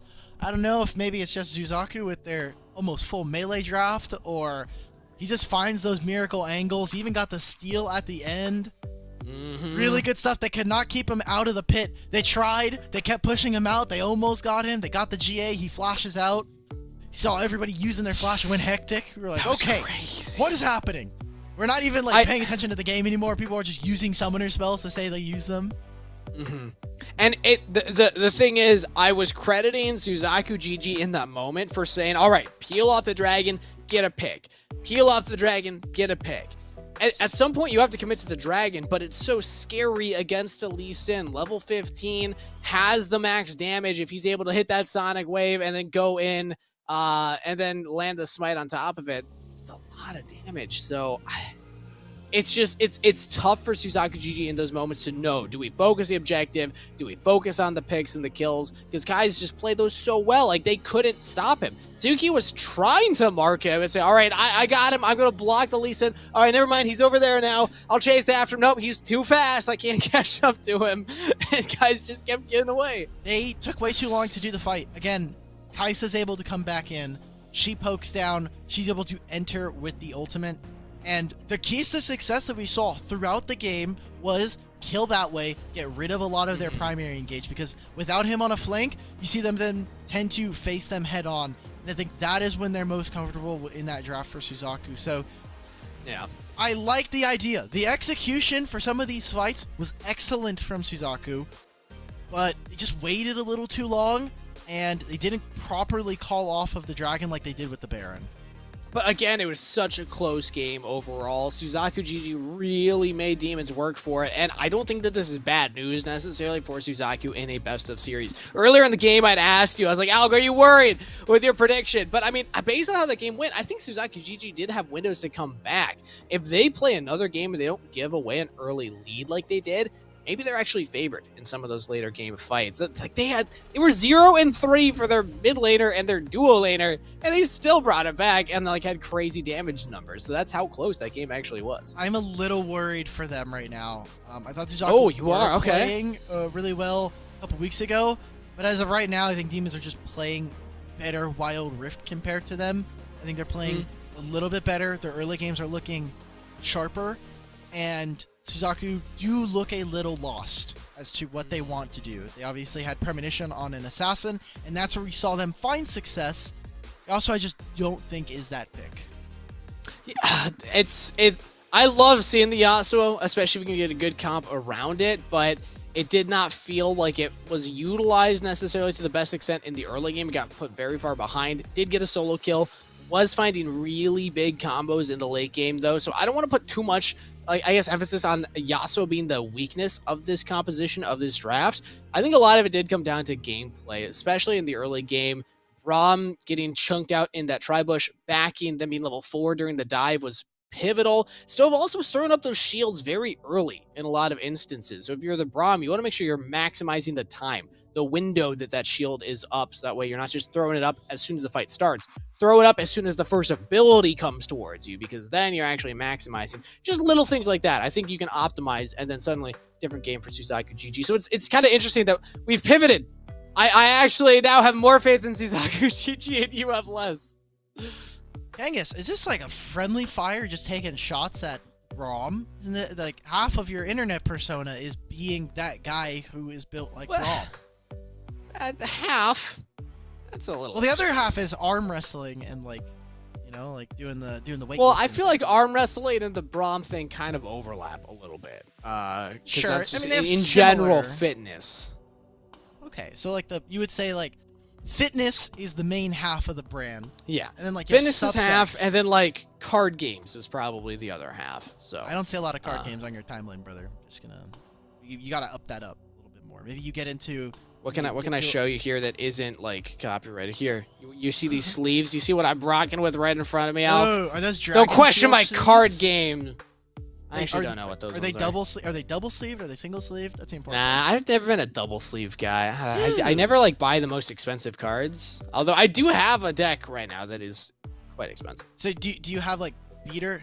Do you have like double? Are you like get like the beater copies, or you're just like, I will take any copy of the card, I don't care the quality? I mean, yeah, like Korean version, Spanish version, doesn't matter, it's Those the same good, card, though. right? We all know what it means, we all know what it does. But no, the thing about double sleeving cards that I hate, I'm just going to go on a little spiel right now as we're waiting for the next game to load in, is that it makes your deck way too thick. Who wants to walk around with a brick like this big when they're at a tournament? That's just inconvenient. It's much better to have you're already gonna have a box on you for the day. You might as well just like fill it up. And if you have a good one, yeah, but like you have a small box, right? Like I don't want to walk around with this giant crate. You have one of those like Deckmaster boxes that are like flimsy plastic, and they're like, well, really... no, they're not. It's not flimsy. Come on, it is recycled plastic though. Get recycled plastic for your but I'm sure that there's like sustainable. That's the thing about like playing like card games compared to like I would say PC, but actually mobile Wild Rift is actually way easier. Sure. You don't have to carry like usually when I would go to a LAN, you have to bring obviously your computer, you have to bring a mouse, a keyboard, power supply, headset as well. There's like even sometimes an Ethernet cable. Some LANs just like I know for me for our University of Florida Gatorland, we had to bring an Ethernet cable, and I was like, dude, Alk, you're dating us right now. You're dating how old we are to all the viewers out there that only know mobile esports. Oh, I guess that's true. I guess you're all playing on Wi-Fi. Wait until they find a way to like get Ethernet into phones. It'd be so good. I'm pretty sure there is a way. Yeah, I don't know. That would be that's our scientists. We got a draft. Exactly. It's for the true big brains. The Suzaku GG double impact Suki had a fantastic Gragas game. So I am not disappointed that this is the decision, especially when you look at the bans. Suzaku also taking away Lee Sin. That's big. Good. Taking this away from K's. Just making sure that we're not going to have in-out kind of gameplay coming in here. Please, sue me out. Blink once if you're like in Renekton jail. Like if you need us to bail you out, just let us know. We'll have the TOs investigate, send some helpers to like make sure everything's good. An early Fiora, something that's been banned a few games so far, and got to imagine is going to be in the jungle. Yeah, typically we've been seeing Fiora more in the jungle than in the Baron lane. It's matchup dependent if it even works in the Baron lane at this point. But the nice thing about jungle, you just farm up. You know, you're going to hit your level 5 very consistently without getting harassed too much. But it is double AD locked in here, Renekton plus Fiora, so they're going to need AP somewhere. Maybe it's the brand for themselves. They could potentially go for like a Diana or an Orianna, but Suzaku GG, they're locking in the Senna Garen combo. I love this so much. Garen Senna is super potent. And looking outside of Demons, they don't actually have a really good way to deal with it. Thresh is not one way to do that, and I think they're going to have to get pretty creative with some of their answers. Find a tank buster somewhere that you can kind of slot into this team. I don't know if I want to see a Vayne in this game. Demons are going to have a pretty tough time answering this Garen. Suzaku, I think they're going to actually have to pick up an assassin somewhere along the line. So maybe we see Demon King on something like a Kha'Zix like we saw earlier. I want to see them paired up because Senna is there to empower other champions on your team. Yeah. So something like an assassin, I think, really fits the bill. The thing is, Demons do have at least the Fiora, which I kind of consider if you can get late enough, she can actually shred tanks pretty quickly. If you're able to hit all of your marks, throw out the Grand Challenge, get all the procs on that one person. Notably, Yuumi is still up too. So it's just crazy that teams aren't actually like prioritizing that champion at all. Champion must suck. Maybe these people are dog people. Clearly. I'm a dog person, so like I understand. Oh. A Nasus player. Okay, understandable. Nasus is fun. Nasus was one of my mains for a really long time. It was him, Darius, and Kled. So you were in League PC. Yes. I mean, I'm also a Renekton one chick on this game. So actually, me and Samir are actually a lot closer in like relation in that case. Because anytime I play Baron lane, instant lock Renekton every single time. Don't really care about the matchup. I do ban Malphite. One of that those. champion is unplayable. I don't want to hear from the Pantheon player. Come on. Ha! You have to call me out. Ash locked in here for Demons, though. This is what Radiku actually played against them earlier on, so it is taken away, taken off the table here. Radiku locking in Riven for their team. A lot of physical damage on this composition. The only AP they're packing is a Nunu and a Gragas. Kangas, I may need to purchase a ticket from you for Demons. I need to purchase like a hype train tickets. Depends on what Demons buy. Depends on what Demons lock in here for their final pick. If it's another frontliner, yep, this is great. This is great. Yep, there we go. Well, so works. The reason why I'm bulking at this draft right now is Suzaku are very resilient, but they do no damage. Like Riven for Premonition is really cool, And this, I think, puts a lot of burden of execution onto him and his jungler to carry this game. Otherwise, for Demons, Ashe is going to do a ton of damage. She does have to deal with the Garen, which is going to resist a lot of her slows. Same thing with Nunu and Riven. So maybe we have another game where playing a marksman or playing AD carry in general this game is going to be quite tough. But Diana, Fiora, if we're trading backlines, we have a Thresh as well to try and peel the slows, the Flay. Feeling very confident here for Demons. I'm liking what they've managed to put together here. Suzaku GG, they don't have a lot of damage. They don't have a lot of range. And they have a lot of physical damage as well. So itemization for Demons theoretically should be really easy. Those steel caps are going to be a lot of value for you in this game particularly. Let's see if Demons can make their run. They're 1-up in the series. It is a best of 5. They have the opportunity, Alk, to go for the undefeated day. Have we even had a single team go undefeated in a Fight Night Rift? I'm pretty sure we've had one. It may have been a Cloud. Was it a Cloud9? It wasn't Cloud9 because it was Tribe versus Cloud9. It may have been might have been Immortals versus Enemy. I want to bring your attention to what's happening on the screen right now, Alk. Okay, never mind. They don't actually come. Oh, no, they're going for the invade. Wait a minute. Demon King's in a lot of trouble right now. The Nunu actually backs away, sees this coming, and says, all right, I'm out of here. I'm out of dodge, but maybe my bot lane can help me out here. Oh, secures the red buff, and now it's actually Demons that are way too far forward, and they will sacrifice their support so that they can get away. That is a secure jungle camp and first blood for Suzaku. Why are we coin flipping a Smite Steal versus Nunu? In what world is this okay? This is not the play, gamers. Demons. Well, what are we doing? Like, he has Consume. He has Smite available. He will always beat you in that trade. And while his Keystone isn't necessarily active for this because he only has Consume and so he can't proc Aftershock, I don't know about that. Coin flipping for your Fiora is a terrible idea.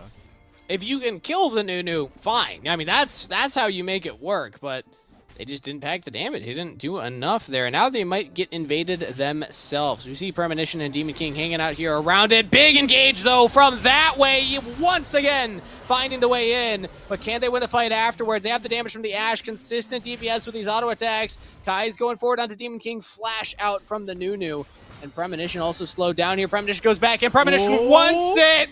Damage onto Sumiao. Doesn't get the kill. Sumiao levels up. Still alive. What? And Demons walk away with 4 kills in the extended play. They just let High Don't Hurt Me pump out DPS. Sumiao did not die. Too, I think. Yeah? Oh, wait, my.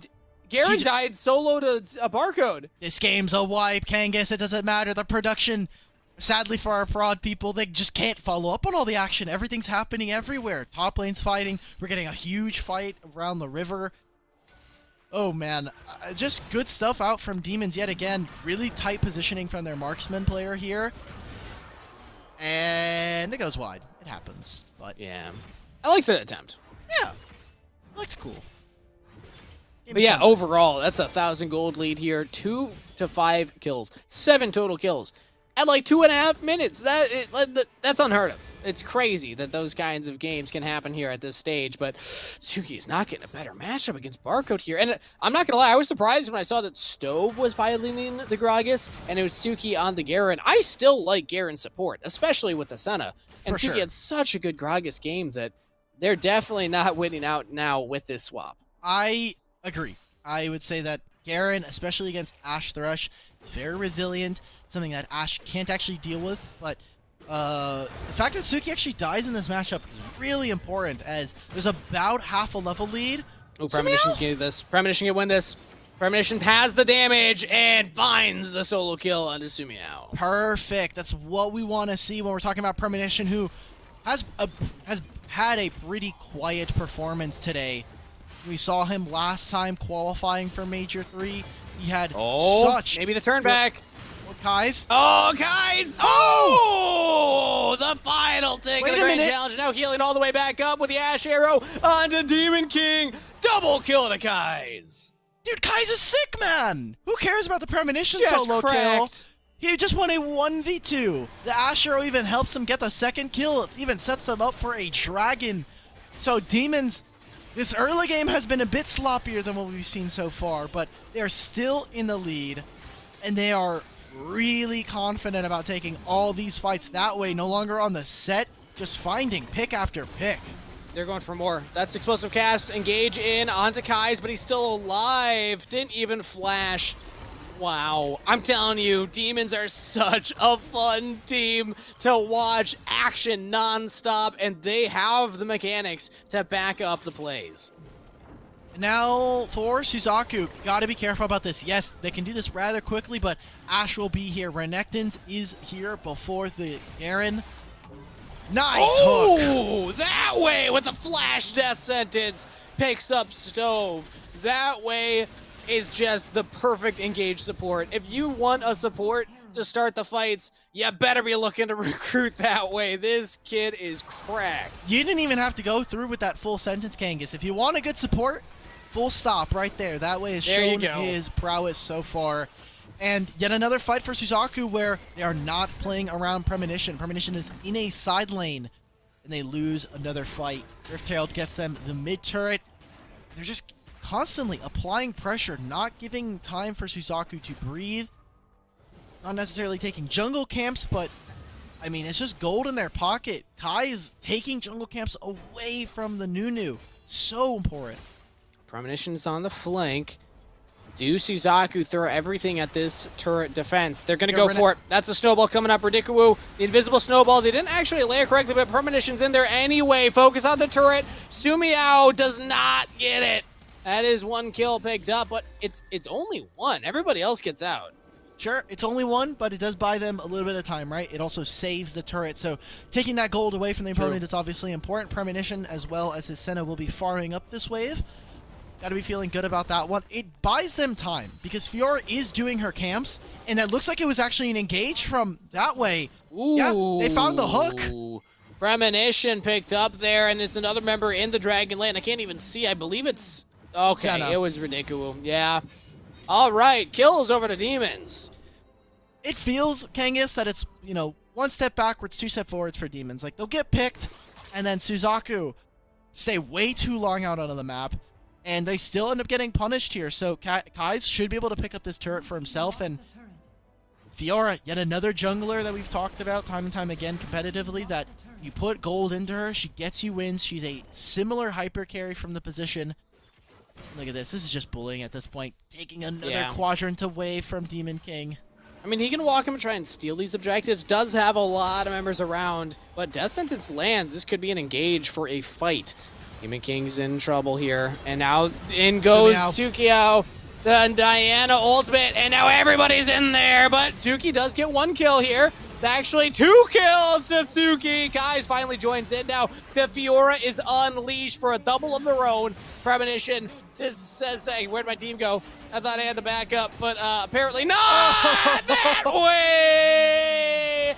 This way under the turret picks up a quadra kill for Kai. Ooh, we're getting so close to pentas, Kangas. Like, it's just barely there. Someone's out. Stove does not give it over. They win another team fight. They grab a turret. They'll be able to start up this Ocean Drake. Kangas, I want that ticket now, brother. I need it. I want Smacks to watch that way VODs and then just play Thresh exactly how he does. You already know what his reaction is. He's going to be like, I already play like that, man. Like, why are you flaming me? I mean, he's going to say that, but, like, come on. There's no way. That way is just as a laner, so clean. As a fellow laner with him, you'd probably agree. But Arrow lands here. Tsuki's picked off. They're trying to get control over the mid lane so that way they can contest the dragon, but good on Demon King, or rather Demons overall, to just hard commit for this fight now. Thresh ultimate goes down, prevents anyone from Suzaku. We're going a little too far forward. I just thought if Demons win this, they obviously will have about $500. They could definitely send this Nunu some money, like, for wild cores. And if they want to be really BM, they're just like, change that name for us, bud. Change that name. Change that name. That would be really gas. That would be so good. That would be a little rough. And it gets to me too because their team name is Demons, right? The plural. Yes. And that way has the demons at the start of the name, even though the full title is just that way. So I keep thinking, oh, is it just King then? is that the new name? It's just King, and he's playing on the wrong team right now? No, he is, in fact, Demon King, but yeah, that could be the BM play for Demons, as they might get another pick. Nope, Stove does survive. Wait, Invisible Nunu. Oh, I love to see it. Ooh. Oh, and that might be the first missed death sentence that I've seen that way throw out and not connect. Barcode, though, he's a little far forward here. Team's coming! The explosive gas miss, and now Stove in trouble. That way! With the clean engage yet again. Protobelt into the flay, and that buys so much time for the team to come in. 2 kills picked up by Demons. 10,000 gold lead. He just don't miss. That way, okay, this time was probably a little troll. Little troll, but it's all right, because it's about sending a message. Don't go that way. Don't go that way. It's bad. That's where all the bad people are. They're going to find you. They end up killing them. You got to kill. I mean, it's Thresh, right? Like, there's no objectives either, so that way he's definitely feeling himself. Giving a little bit of gold back over to the side of Suzaku. This game's just dusted at this point. Like, Senna just now has a tier. And I'm sure that there's some stacks on it, but Hi Don't Hurt Me's already finishing that up. I wonder... So, with Phage, you would have thought, alright, this is just going to be like a normal Ashe build. We get Black Cleaver. Wonder if this is the Trinity Force build. I know some of the players, and myself included, have kind of been theory crafting that as long as you don't really need the armor shred or whatnot, it actually provides a lot of great kite, as well as being able to use the ultimate thanks to the ability haste. Would be nice. That would be interesting to see. I've never even thought about that.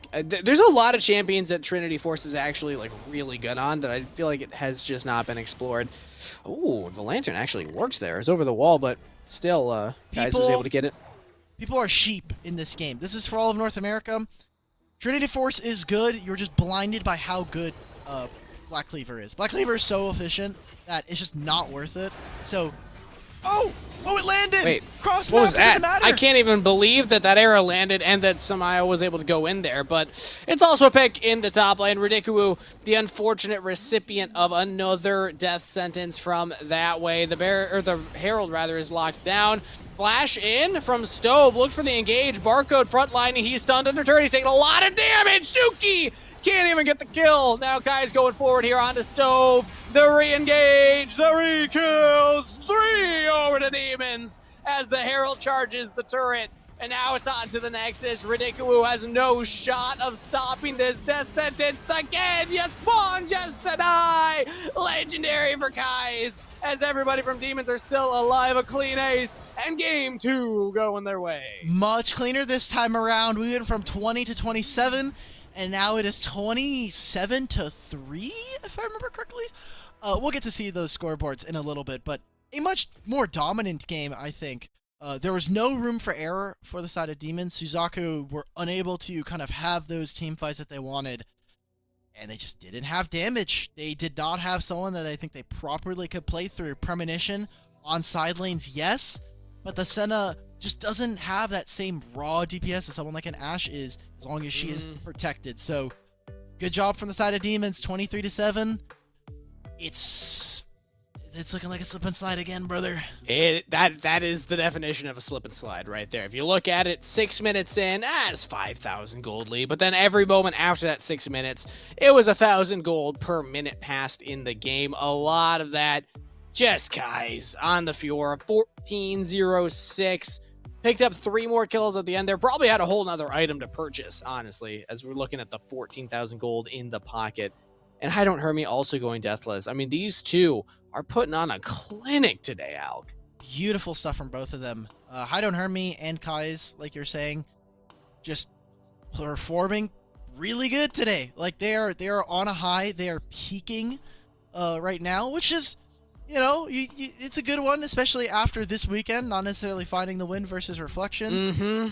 But, you know, now the question is, has anybody checked the time? Does anyone need to go to bed on Demons? I hope not. Around, it was 9 o'clock. I hope not. Last time around it was 9 o'clock. This time it is 10. Okay. At least for me. So maybe this is, you know, we're getting into bed hours. Just start sleeping and we would get some fun iterations of the rosters. We'll see what happens, because this is what happened. I got scammed this weekend because Demons were playing really good Wild Rift throughout the qualifier for the teams that we had, and then I was like, okay, they got into finals. They asked for our predictions if we wanted to change them up. I said, I'm going to flop. I had for Reflection winning the series. They had some rocky tournament showing so far, so I said, Demons, take us to the promised land. You're going to win this. You're going to become the 5th seed of the tournament. And then after like 2 minutes, I sent in my predictions. We couldn't change them because Prod was like, it's a little too soon. We got into game. We got into draft. All these new players. Everything. I was like, I was not told. This is new information. Pastry was more than willing to be gracious and say, there was new information. It's unfair to you. But for me, I got a prediction wrong. That sounds like a you problem, Alk. That sounds like a you problem right there. But hey, there's a chance. I mean, I'm not going to say that Suzaku GG could reverse sweep this 3-0. Maybe Demons have a different looking roster coming into this final game, but if it's the same one, I think it's a 3-0. They are looking so good right now. Kai's is probably the most impressive jungler that I've seen since Lamont in recent memory, at least at this level of competition. Of course, the top teams in North America are not present in this event, so sometimes, we don't get the matchups of like the best players against the best players, but for what we've seen so far, Kai's has been having an incredible performance, and that way on support as well is just so cool. Those engages. Maybe a little too aggressive when you're going in 1v3. You don't have to take every hook you land, but everything's relative. Still. We're seeing K's. He's playing fantastic. They're playing fantastic. But we look at who are the other junglers. Demon King, who I think is slumping just a little bit, and kind of getting the better taken of him by this jungler on the side of Demons. So everything is relative. We come into these fight nights and we're like, okay, what are the new teams that are going to look super sick? We get excited for them, then we ship them off to the majors, and we're like, oh god. Oh no! Oh, that is not a good look. Ooh, then they have to play against immortals and sentinels and enemy. And well, the first 2 teams are not there for Major 3, so true. That maybe, does make the field a little bit easier. It's just spicier. Cloud9. I lost a family in the first major. Come on. An enemy. And tribe. Enemy. Who even are tribe, right? Like North America, who? North American Kings? Narratives? That was last year, Alk. That was last year. This year, there's new narratives being written here. But again, just bringing it back to that last game, I think Suzaku GG, I would have liked this composition a lot better if they literally just swept Stove and Suki. Suki had a decent Garen, but Suki's Gragas is what kept them in game number 1. If they had just played Gragas for Suki again and Garen in the support role with the Senna, I think that's a much better look for the composition overall and what the comp is trying to accomplish. I just don't like this draft. I just don't like Nunu here. Nunu, I think, is a good champion. He's a great tank. Just not enough damage. Like, if we're going to do this composition, the way that I want this to be executed is Nunu walks mid, clears wave with Riven. Riven looks for a dive either in topside or in the dragon lane. Prey on the fact that Ashe is very immobile, and Thresh, when he's pinned up against the wall, doesn't have a lot of space to maneuver, doesn't have a lot of way to kind of save his AD carry. That's what I want to see. We're not seeing, just in North America in general, we're not seeing a lot of dives, we're not seeing a lot of early game plays, and so when this happens and you're just giving Diana time to scale, it's a freebie. You know who we do see dives from, though? Demons. They actually have been one of the teams today that are willing to go for early dives, especially in the bottom lane, which could be the weakness of this current Suzaku GG roster. Radikuwu and Stove have been having a rough time just surviving. They've had a lot of focus. It's tough when there's 4 people coming to your lane when you're level 4. Like I'm not saying this like to disparage them by any means, but it's the fact that they are getting picked off underneath their own turret that Suzaku GG need to start identifying that and playing with that expectation that, all right, they're just going to keep focusing us if we're drafting these weak lanes. I just want to see Premonition pop off. I'm still waiting for that. I want to see Demon King pop off. Actually, his Lee Sin is sick. Yeah? He is really good at the champion. Just haven't really seen it. Well, they were on blue side. They banned the Lee Sin. They could have first picked the Lee Sin if they really wanted it. They are putting a ton of priority in the top support flex, right? Like Garen, Gragas is very high priority for them right now, which you could see reflected in how they've been picking, right? Like Stove getting Gragas again. But then we're putting kind of awkward situations for your other lanes where I think actually Ridiculous could have some pop-off moments if we put him on an actual marksman. Because it's been Senna, it's been Brand.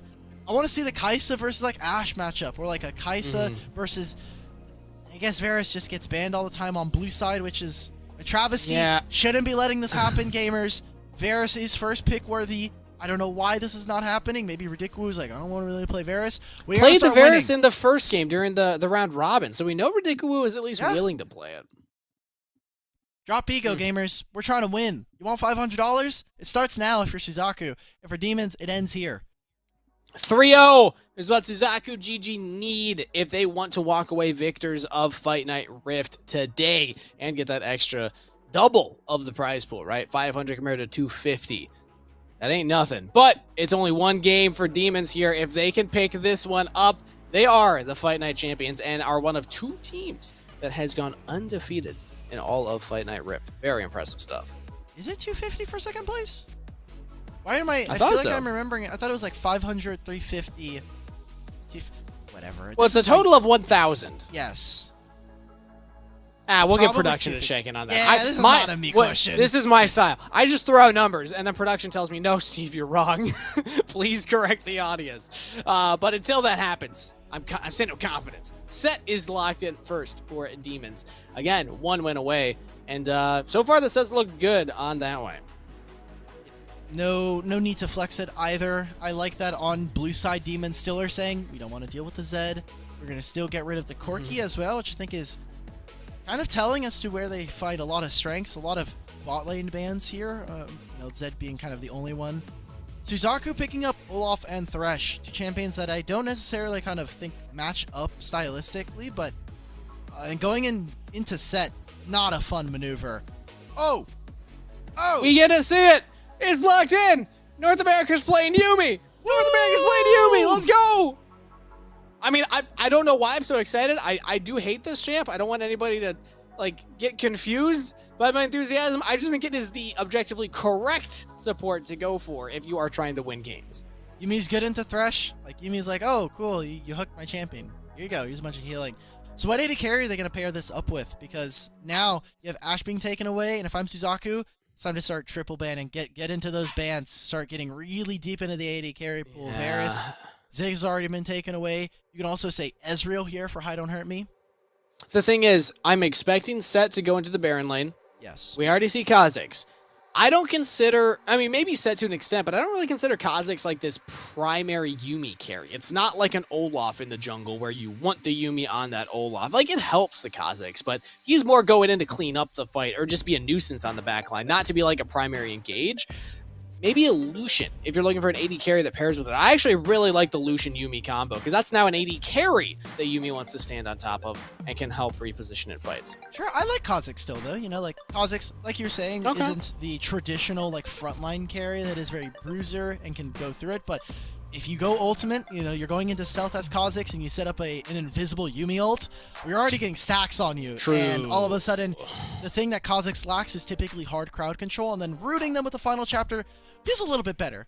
I do agree. We'll have to probably, at least I want to see a different kind of Yuumi carrier, and Lucian can do well into this matchup. You can try to take advantage of the Ashe Thresh. There's a lot of kill potential there, so I think they'll actually go for something a little more robust. I say that. All right. It's Ikshan. Now, is Ikshan this Dragon mid. Lane Ikshan? Or is it mid lane Ikshan? Exactly. I we think don't it's quite know. Yeah, I think it's going to be Dragon Lane. Okay, And there we it go. is. Wow. All right. Ikshan compared decently with the Yuumi as well. He gets around so quickly. Similar to the Kha'Zix, also has the camouflage. So if you find him in the river, it's not just him. It's also Yuumi on top of him. And we get to see Sumayo's Katarina again. This was played earlier in the group stage. I think game 1 against CCB, if I'm remembering correctly. And it absolutely popped off. So we're in for a treat, everybody. They're going for the ballsy plays here. Like, they're just straight up wanting to fight yet again.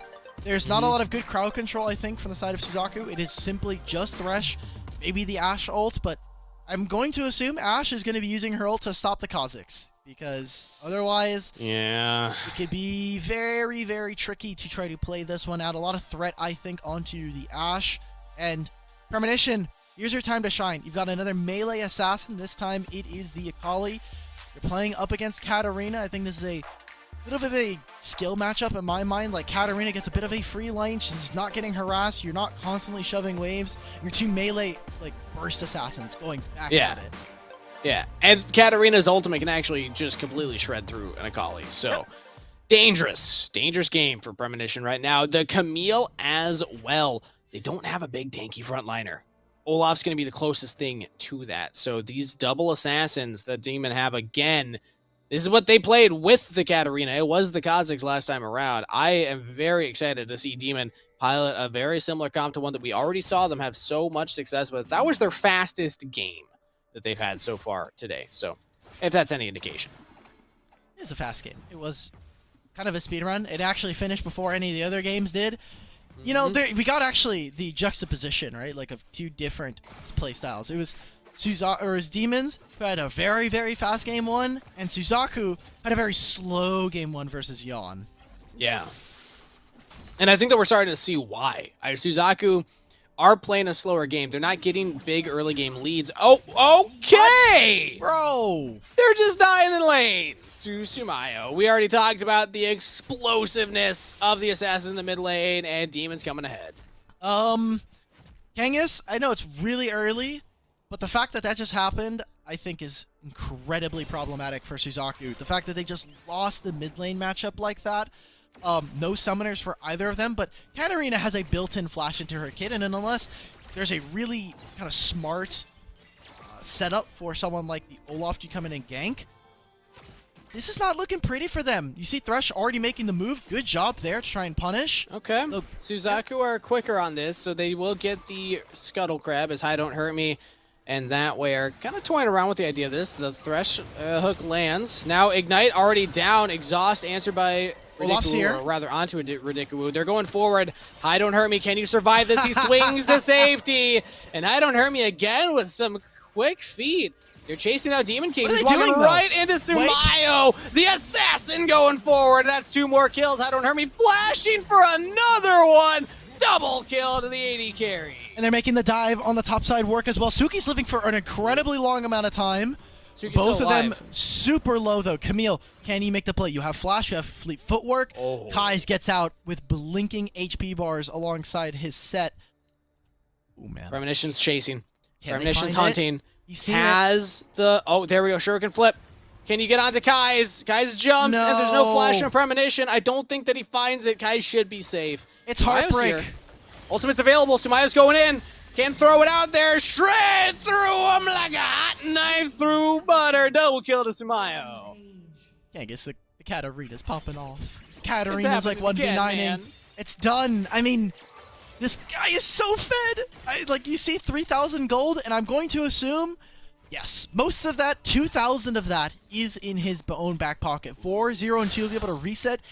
Might even have death cap at this point. If not, it's another needlessly large rod in his pocket. So he'll pick up boots instead. 700, about 800 gold there. So, man, Sumayo, I'm so glad that you get to show off the Katarina. This doesn't happen very often for a player because usually in like the majors and whatnot, if you try to play against Katarina, it is 9 games out of 10 that you'll just straight up lose them. But here in Fight Night, where, you know, the stakes are a little bit lower, you're not trying as, like, you don't have to try as hard for your tournament lives. This is really fun. Keep going. Keep going. Picture. Oh, I thought we could. 6 producers for that one. Thank you for showing that the entire rift. Yeah, it was a nice attempt there from Ridikuwu to try and get Sumayo, who now has that way the Yuumi on top of the Katarina. Makes sense. Katarina's kind of fed, so keep playing around that kind of fed Katarina. Stove and Ridikuwu hanging out now, and they're on the receiving end of this Katarina gold as we're looking at the dragon setup. This should not be something that Suzaku are going to be looking to contest. They should just reset, try to immediately start up the Rift Herald. Top lane matchup is going well for you. It's like about even for the most part, and you want to be on the opposite side of wherever Katarina is. Just make sure you are starting up another objective, and instead they just decide to do nothing. Suzaku, gamers, are we awake? Are we doing something? Demons are going to get both objectives. Yeah, this is rough. Yeah.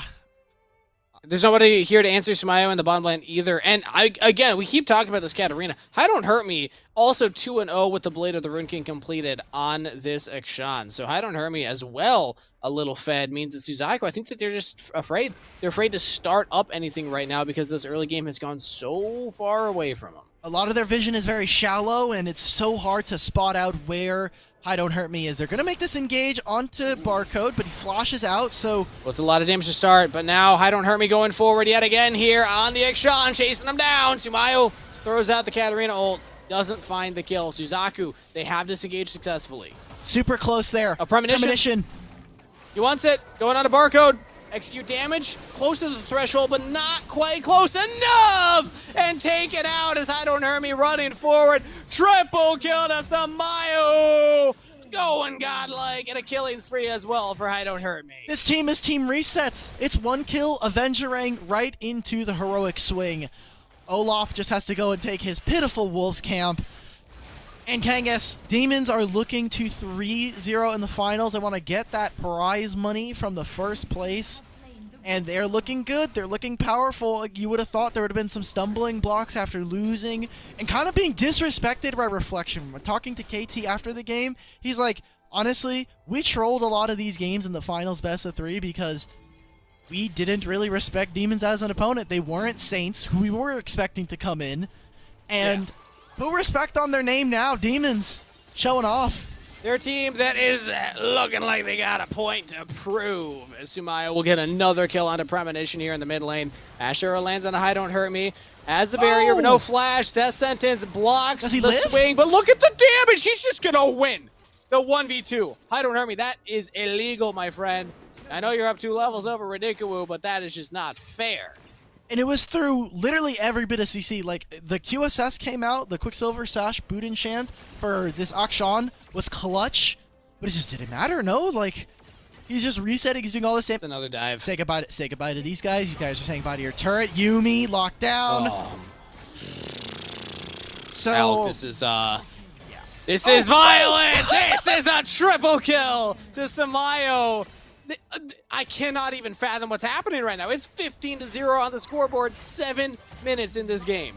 So we were like, oh, you know, like, Kha'Zix is not a great Yuumi carrier, but, you know, similar vein, similar thought process that we set up for Kha'Zix being the Yuumi carrier, this is really good for Katarina, right? Like, it's healing for her, as well as the ultimate, which does lock down enemy champions. So, Alk, what did Demons eat for breakfast? Like, what is happening right now? More like, what do they have for dinner? Because it is, of course, late. It's a little bit late. It's a little bit late. This is a Demons, and if we saw this level of play at the last qualifier, I think no question they take that best of 3 grand finals. This is absolutely insane. They're just dancing around the rift, styling on the other team that has already qualified for majors, mind you. Suzaku, GG, a fantastic team in their own right, and they are struggling so heavily against this early game focus. The assassins of Demons getting so fed, now they can just do this. Like, who's supposed to stop this? Answer is, of course, nobody, as Barcode actually will give 1 kill over. No! That's 1 on the board for Suzaku. This was going to be a perfect game, Barcode! You took it away. Suzaku said, nope, we're not getting perfect gamed in the finals for game 3. They hadn't gone a turret plate. They hadn't gone a single objective, but the kill ends that. Suzaku trying to save face a little bit here, but really it's all but pittance from the side of Demons, because now the Dragon's being started. Maybe they can find something with an out of numbers at fight, but Sumayo can just do this. Oh, actually taking a lot of damage. I think this is a shutdown picked up by Demon King. But does he reset? Can they get that way? They do. But look, the secondary threat is still, guys, it is still Hi Don't Hurt Me, as they will both pick up kills, and that's a double to Hi Don't Hurt Me. Maybe, wait, how did no one respawn from Akshan? Suki's out, but how did no one respawn? He killed everybody that had a mark over them. He only got a double kill, so yeah. So he killed Suki and he killed Demon King, and I know for a fact Demon King was the one that killed Sumayo. So he didn't kill Suki. Suki got out. Suki didn't die there. Oh, that's right. That was Suki literally just backing in that bottom brush. But he did kill Demon King, so I don't know. At this point, I'm just looking for ways to try and help this out. Barcode win this? Barcode!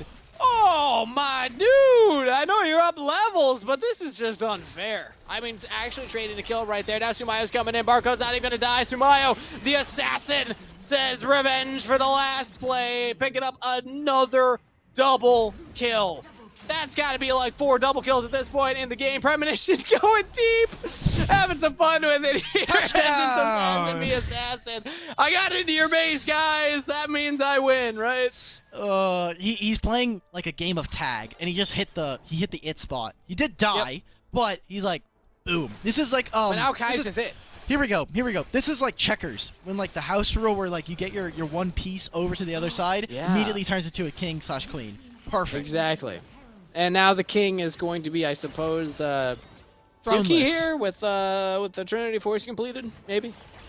Well, the king is not going to have a kingdom to rule. All of the structures are falling. The towers are going down. Why didn't I say Demon King? He's literally got king in his name. Barcode is actually going to die this time around. Ults the Ragnarok and will fall, but Sumayo actually very low on health.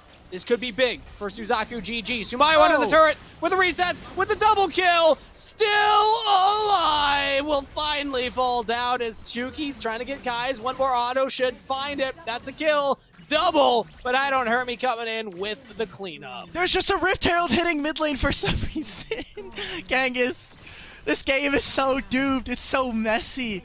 Suzaku, they're gonna try and maybe reach their kill limit that they reached last game, which was 7. They're at 6. If they can reach that, if they can reach 7 to 8, then it's a moral victory. We take those. We're learning. We're taking baby steps to win these games. Other than that, the game's kind of over. Kangas, I'm ready to give Demons. I'm just looking forward to who we get to interview at this. I mean, at this point, yeah, as Premonition.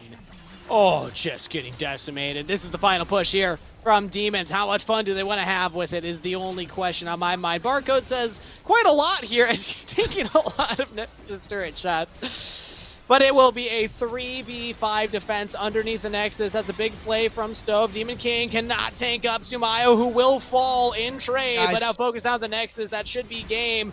Barcode's not hitting it. They want the kills instead. Focus on Stove, focus on Tsuki, but they're getting focused themselves. Yumi cannot keep everybody alive, so the game will not end here. Having some fun with it. Showboating from Demon. Suzaku GG will win the fight under their Nexus. You know, fair play. Fair play. It's been about 4 hours since we've seen Demons do a little trolling around the Nexus. So you know what? If it's a 1 in 4 hours, you know, like it just has to happen. Good for them. They're having fun. This is a grassroots event after all. You know, like we're just doing. We do be having a little fun here, but we are. They definitely could have ended the game there.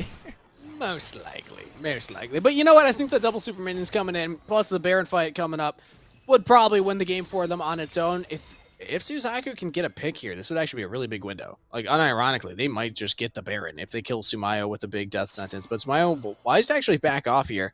Zuki's pushing the bot lane. Kind of a weird spot for Demons, I'm not going to lie. What are they looking for? So if they show here for Camille, Suzaku could just start up the Baron. The Baron is up. And if I'm Suzaku, I'm taking Baron every time. They should know that they're taking this, but they're not starting it immediately, which means they're never going to get this objective. Yeah. Things are too late. Demons are on their way. They're never going to get it. Looks like we're flipping. Sumayo? That sentence misses, but the arrow lands. Sumayo just goes in! Sumayo with a triple kill will go down at the very last second. No, he doesn't. Sumayo's still alive. Never mind. That's just 4 for 0. Sumayo cannot die. Sumayo can do no wrong. This Katarina, absolute monster on the Rift right now. They were playing around under the Nexus before. I don't think they will do that twice here as Demons can look to end the series with a clean 3-0 sweep. 3-0 in the group stage, 3-0 in the finals. Demons are your Fight Night Rift champions. They may have tripped, they may have fallen a few times, but they got back up, immediately sweeping this one. Demons, we thought game 2 was stompy. This one was way worse. Oh, like, Sumayo got the solo kill, and at that point, game just... I didn't want to call it, but I did hint to it. This game is looking a bit rougher than it needed to be. Demons, good stuff. Yumi adds another win to the win column. Does this count as a slip and slide? Because like, kind of gotta have an invert. It's a slip and slide with a jump. That's the thing. It's like you're sliding down, and then there's a little jump at the end, but then you finish off pretty clean. You just running across, dude. That's such a Chad move to like just run across the entire slip and slide until the end. No, you slide down the slip and slide. Oh, There's just like a little bump, right? Like that's the stick that's under the slip and slide. You didn't really quality check the ground. Okay. So you get a little scraped up on the way, but you know you get there at the end of the day with 20 kills on Sumayo. Wow. I love Joe2. Joe2, shout out to you. I'm glad you got to play your signature champion, not once but twice, and have such a great game. I know some of the other pro players talking from the in-house servers, whenever we're like, I've seen them ping Joe2 and be like, your Katarina is one of the reasons why like I banned this champion. So glad to see that he's still flexing those muscles, still showing off when he can. Demons, good luck. They did it. Good luck at majors, right? Like Suzaku and them are both in the tournament. Yeah. One last time, everybody. Team Demons, look at them in all their glory. Does that look like the face of mercy? Because it ain't. Props to Team Demons. Fantastic stuff. That face is not one that you take home to mama. That's not a... I should have done 3. I should have done 3 fingers now for the 3-0 that they just got. That would have been awesome. If only you were working. I mean, I could have filled in for you during the cast, you know, like there's not much going on. I could have been like Katarina, poggers, and that's as far as the play goes for that one. It's pretty much what I do, in the moment anyway. Basically. So it could have worked. But that is a sweep here in the Fight Night Rift, brought to you by GiantSlayer. AlkBattery, we get a chat with one of the players from that team. I'm hoping that we get a chat with the Katarina player himself, because that was an insane performance, and I'd love to chat. Otherwise, that way too. Like, there's a lot of players that I think would be fun to chat with from this team. I think in order of what we're likely to get is probably Hi Don't Hurt Me, and then Sumayo, because Hi Don't Hurt Me is a streamer.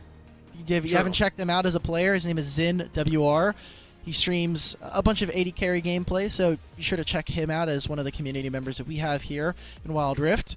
And I do want to say, we didn't talk about Hi Don't Hurt Me as much in the final games there. Still had an incredible series overall. It's just tough when, like, Sumayo's popping off that hard, especially in that game 3, to stand out. But, like, Hi Don't Hurt Me was also carried. Like, they had multiple threats on this team, and Kai's throughout the whole day had incredible stand-up performances. I think Barcode was probably the only one that didn't, like, have a 1v9 game that entire series, where it's like, oh, Barcode is the one carrying, but still holding his own in the top lane regardless. So I'm excited for this Demons team going forward into the next major. Should be a lot of fun. I don't know, man. Like, I'm worried now. Like, I kind of want to see what the interview is, just because, like, I know they're going to be talking a lot of smack. I hope they are. Players, I'm hearing it is Hi Don't Hurt Me. It is going to be Hi Don't Hurt Me for the interview, actually. We get a streamer. Love to see it. We get some Twitch chat streamers in the call, but yep. Glad to see some 80 carries that are carrying as well, right? Like, we've seen such a focus away from the from the Dragon lane for the most part. A lot of focus going over to the top side of the map, and playing in a really cool style where we get to see, like, the Ashe, the Kaisa. I'm really impressed, and shows that if you build around it, if you're able to properly play around it, it is still a viable strategy. Yeah, exactly. You can draft a lot of different champions in the Dragon lane if you have the champ pool to actually do so, and the team has the confidence to play around it in the ways that they did. And, like, Hi Don't Hurt Me, for a large portion of that, I actually didn't even get the Yuumi on him. Like, I was looking at this, like, shot with the Yuumi, like, that's gonna be scary, but Yumi's like, no, I'm just gonna go on Katarina. That's kind of how the rest of the game played out. But I am hearing, actually, that we unfortunately will not have an interview to close out the day. I know I'm set. I would have loved to chat with any members from Demons, but I'm sure we'll hear from them at a future event at some point in the future. Make sure to go follow Hi Don't Hurt Me on Twitch. What was the Twitch account again? It was ZinWR, Joe2 as well. Okay. Is it Joe2 LOL? He has a really complicated one. I always forget this one. I have tuned into his stream a couple times. You can try and find it. He would really appreciate it. He doesn't stream all that often. A reminder for any of the pros that are in any of these events, hop on your stream right when we're done, because we love hosting people from the community. So if your stream is up, maybe we throw it to you. Even shoot me a message on Twitter, on anywhere, and let us know that you're actually streaming, because that way we'll be able to throw it to you after the show. But that will do it for Fight Night Rift. Congratulations to Awesome. Demons. We got another winner for Fight Night, and if you're not quite done with some Wild Rift action, well, we've got another qualifier this weekend with Kangas and Smacks. And after that, next Tuesday, we're going to be bringing on for Rift Reload with me and Smacks. It's going to be Omo coming from the SEA, so we're going to be talking a little bit of shop about what's happening over in Southeast Asia in the WCS. When are you getting me on the podcast, man? I ask every single week. It's not, you gotta ask Joseph. You gotta ask Joseph, Blevins, Laura, and Mac. Is it because I demoted back to Emerald 1? It's because it's because now Jack Etienne on Cloud9, the owner, the founder, is actually Emerald. So you and me both are the same rank as the CEO of Cloud9. I'll take that. Good friends to have. Good people to be with. But thank you for tuning in, everybody, and cheering on your favorite teams. Thank you to everybody in production for keeping the gears rolling. Alec, you are a fantastic co-caster as always. It's always a pleasure casting some Wild Rift with you. And a special thank you to the players for putting on the performance they did. Sign up for Fight Night Rift if you dare. If you got a team that you think you can bring it to these teams with, or if you just want to have some fun and hear us shout your names out, either way, it'll be a great time. We'll be back 2 weeks from now for more Fight Night Rift action, but we'll also see you this weekend for the next qualifier. See you there.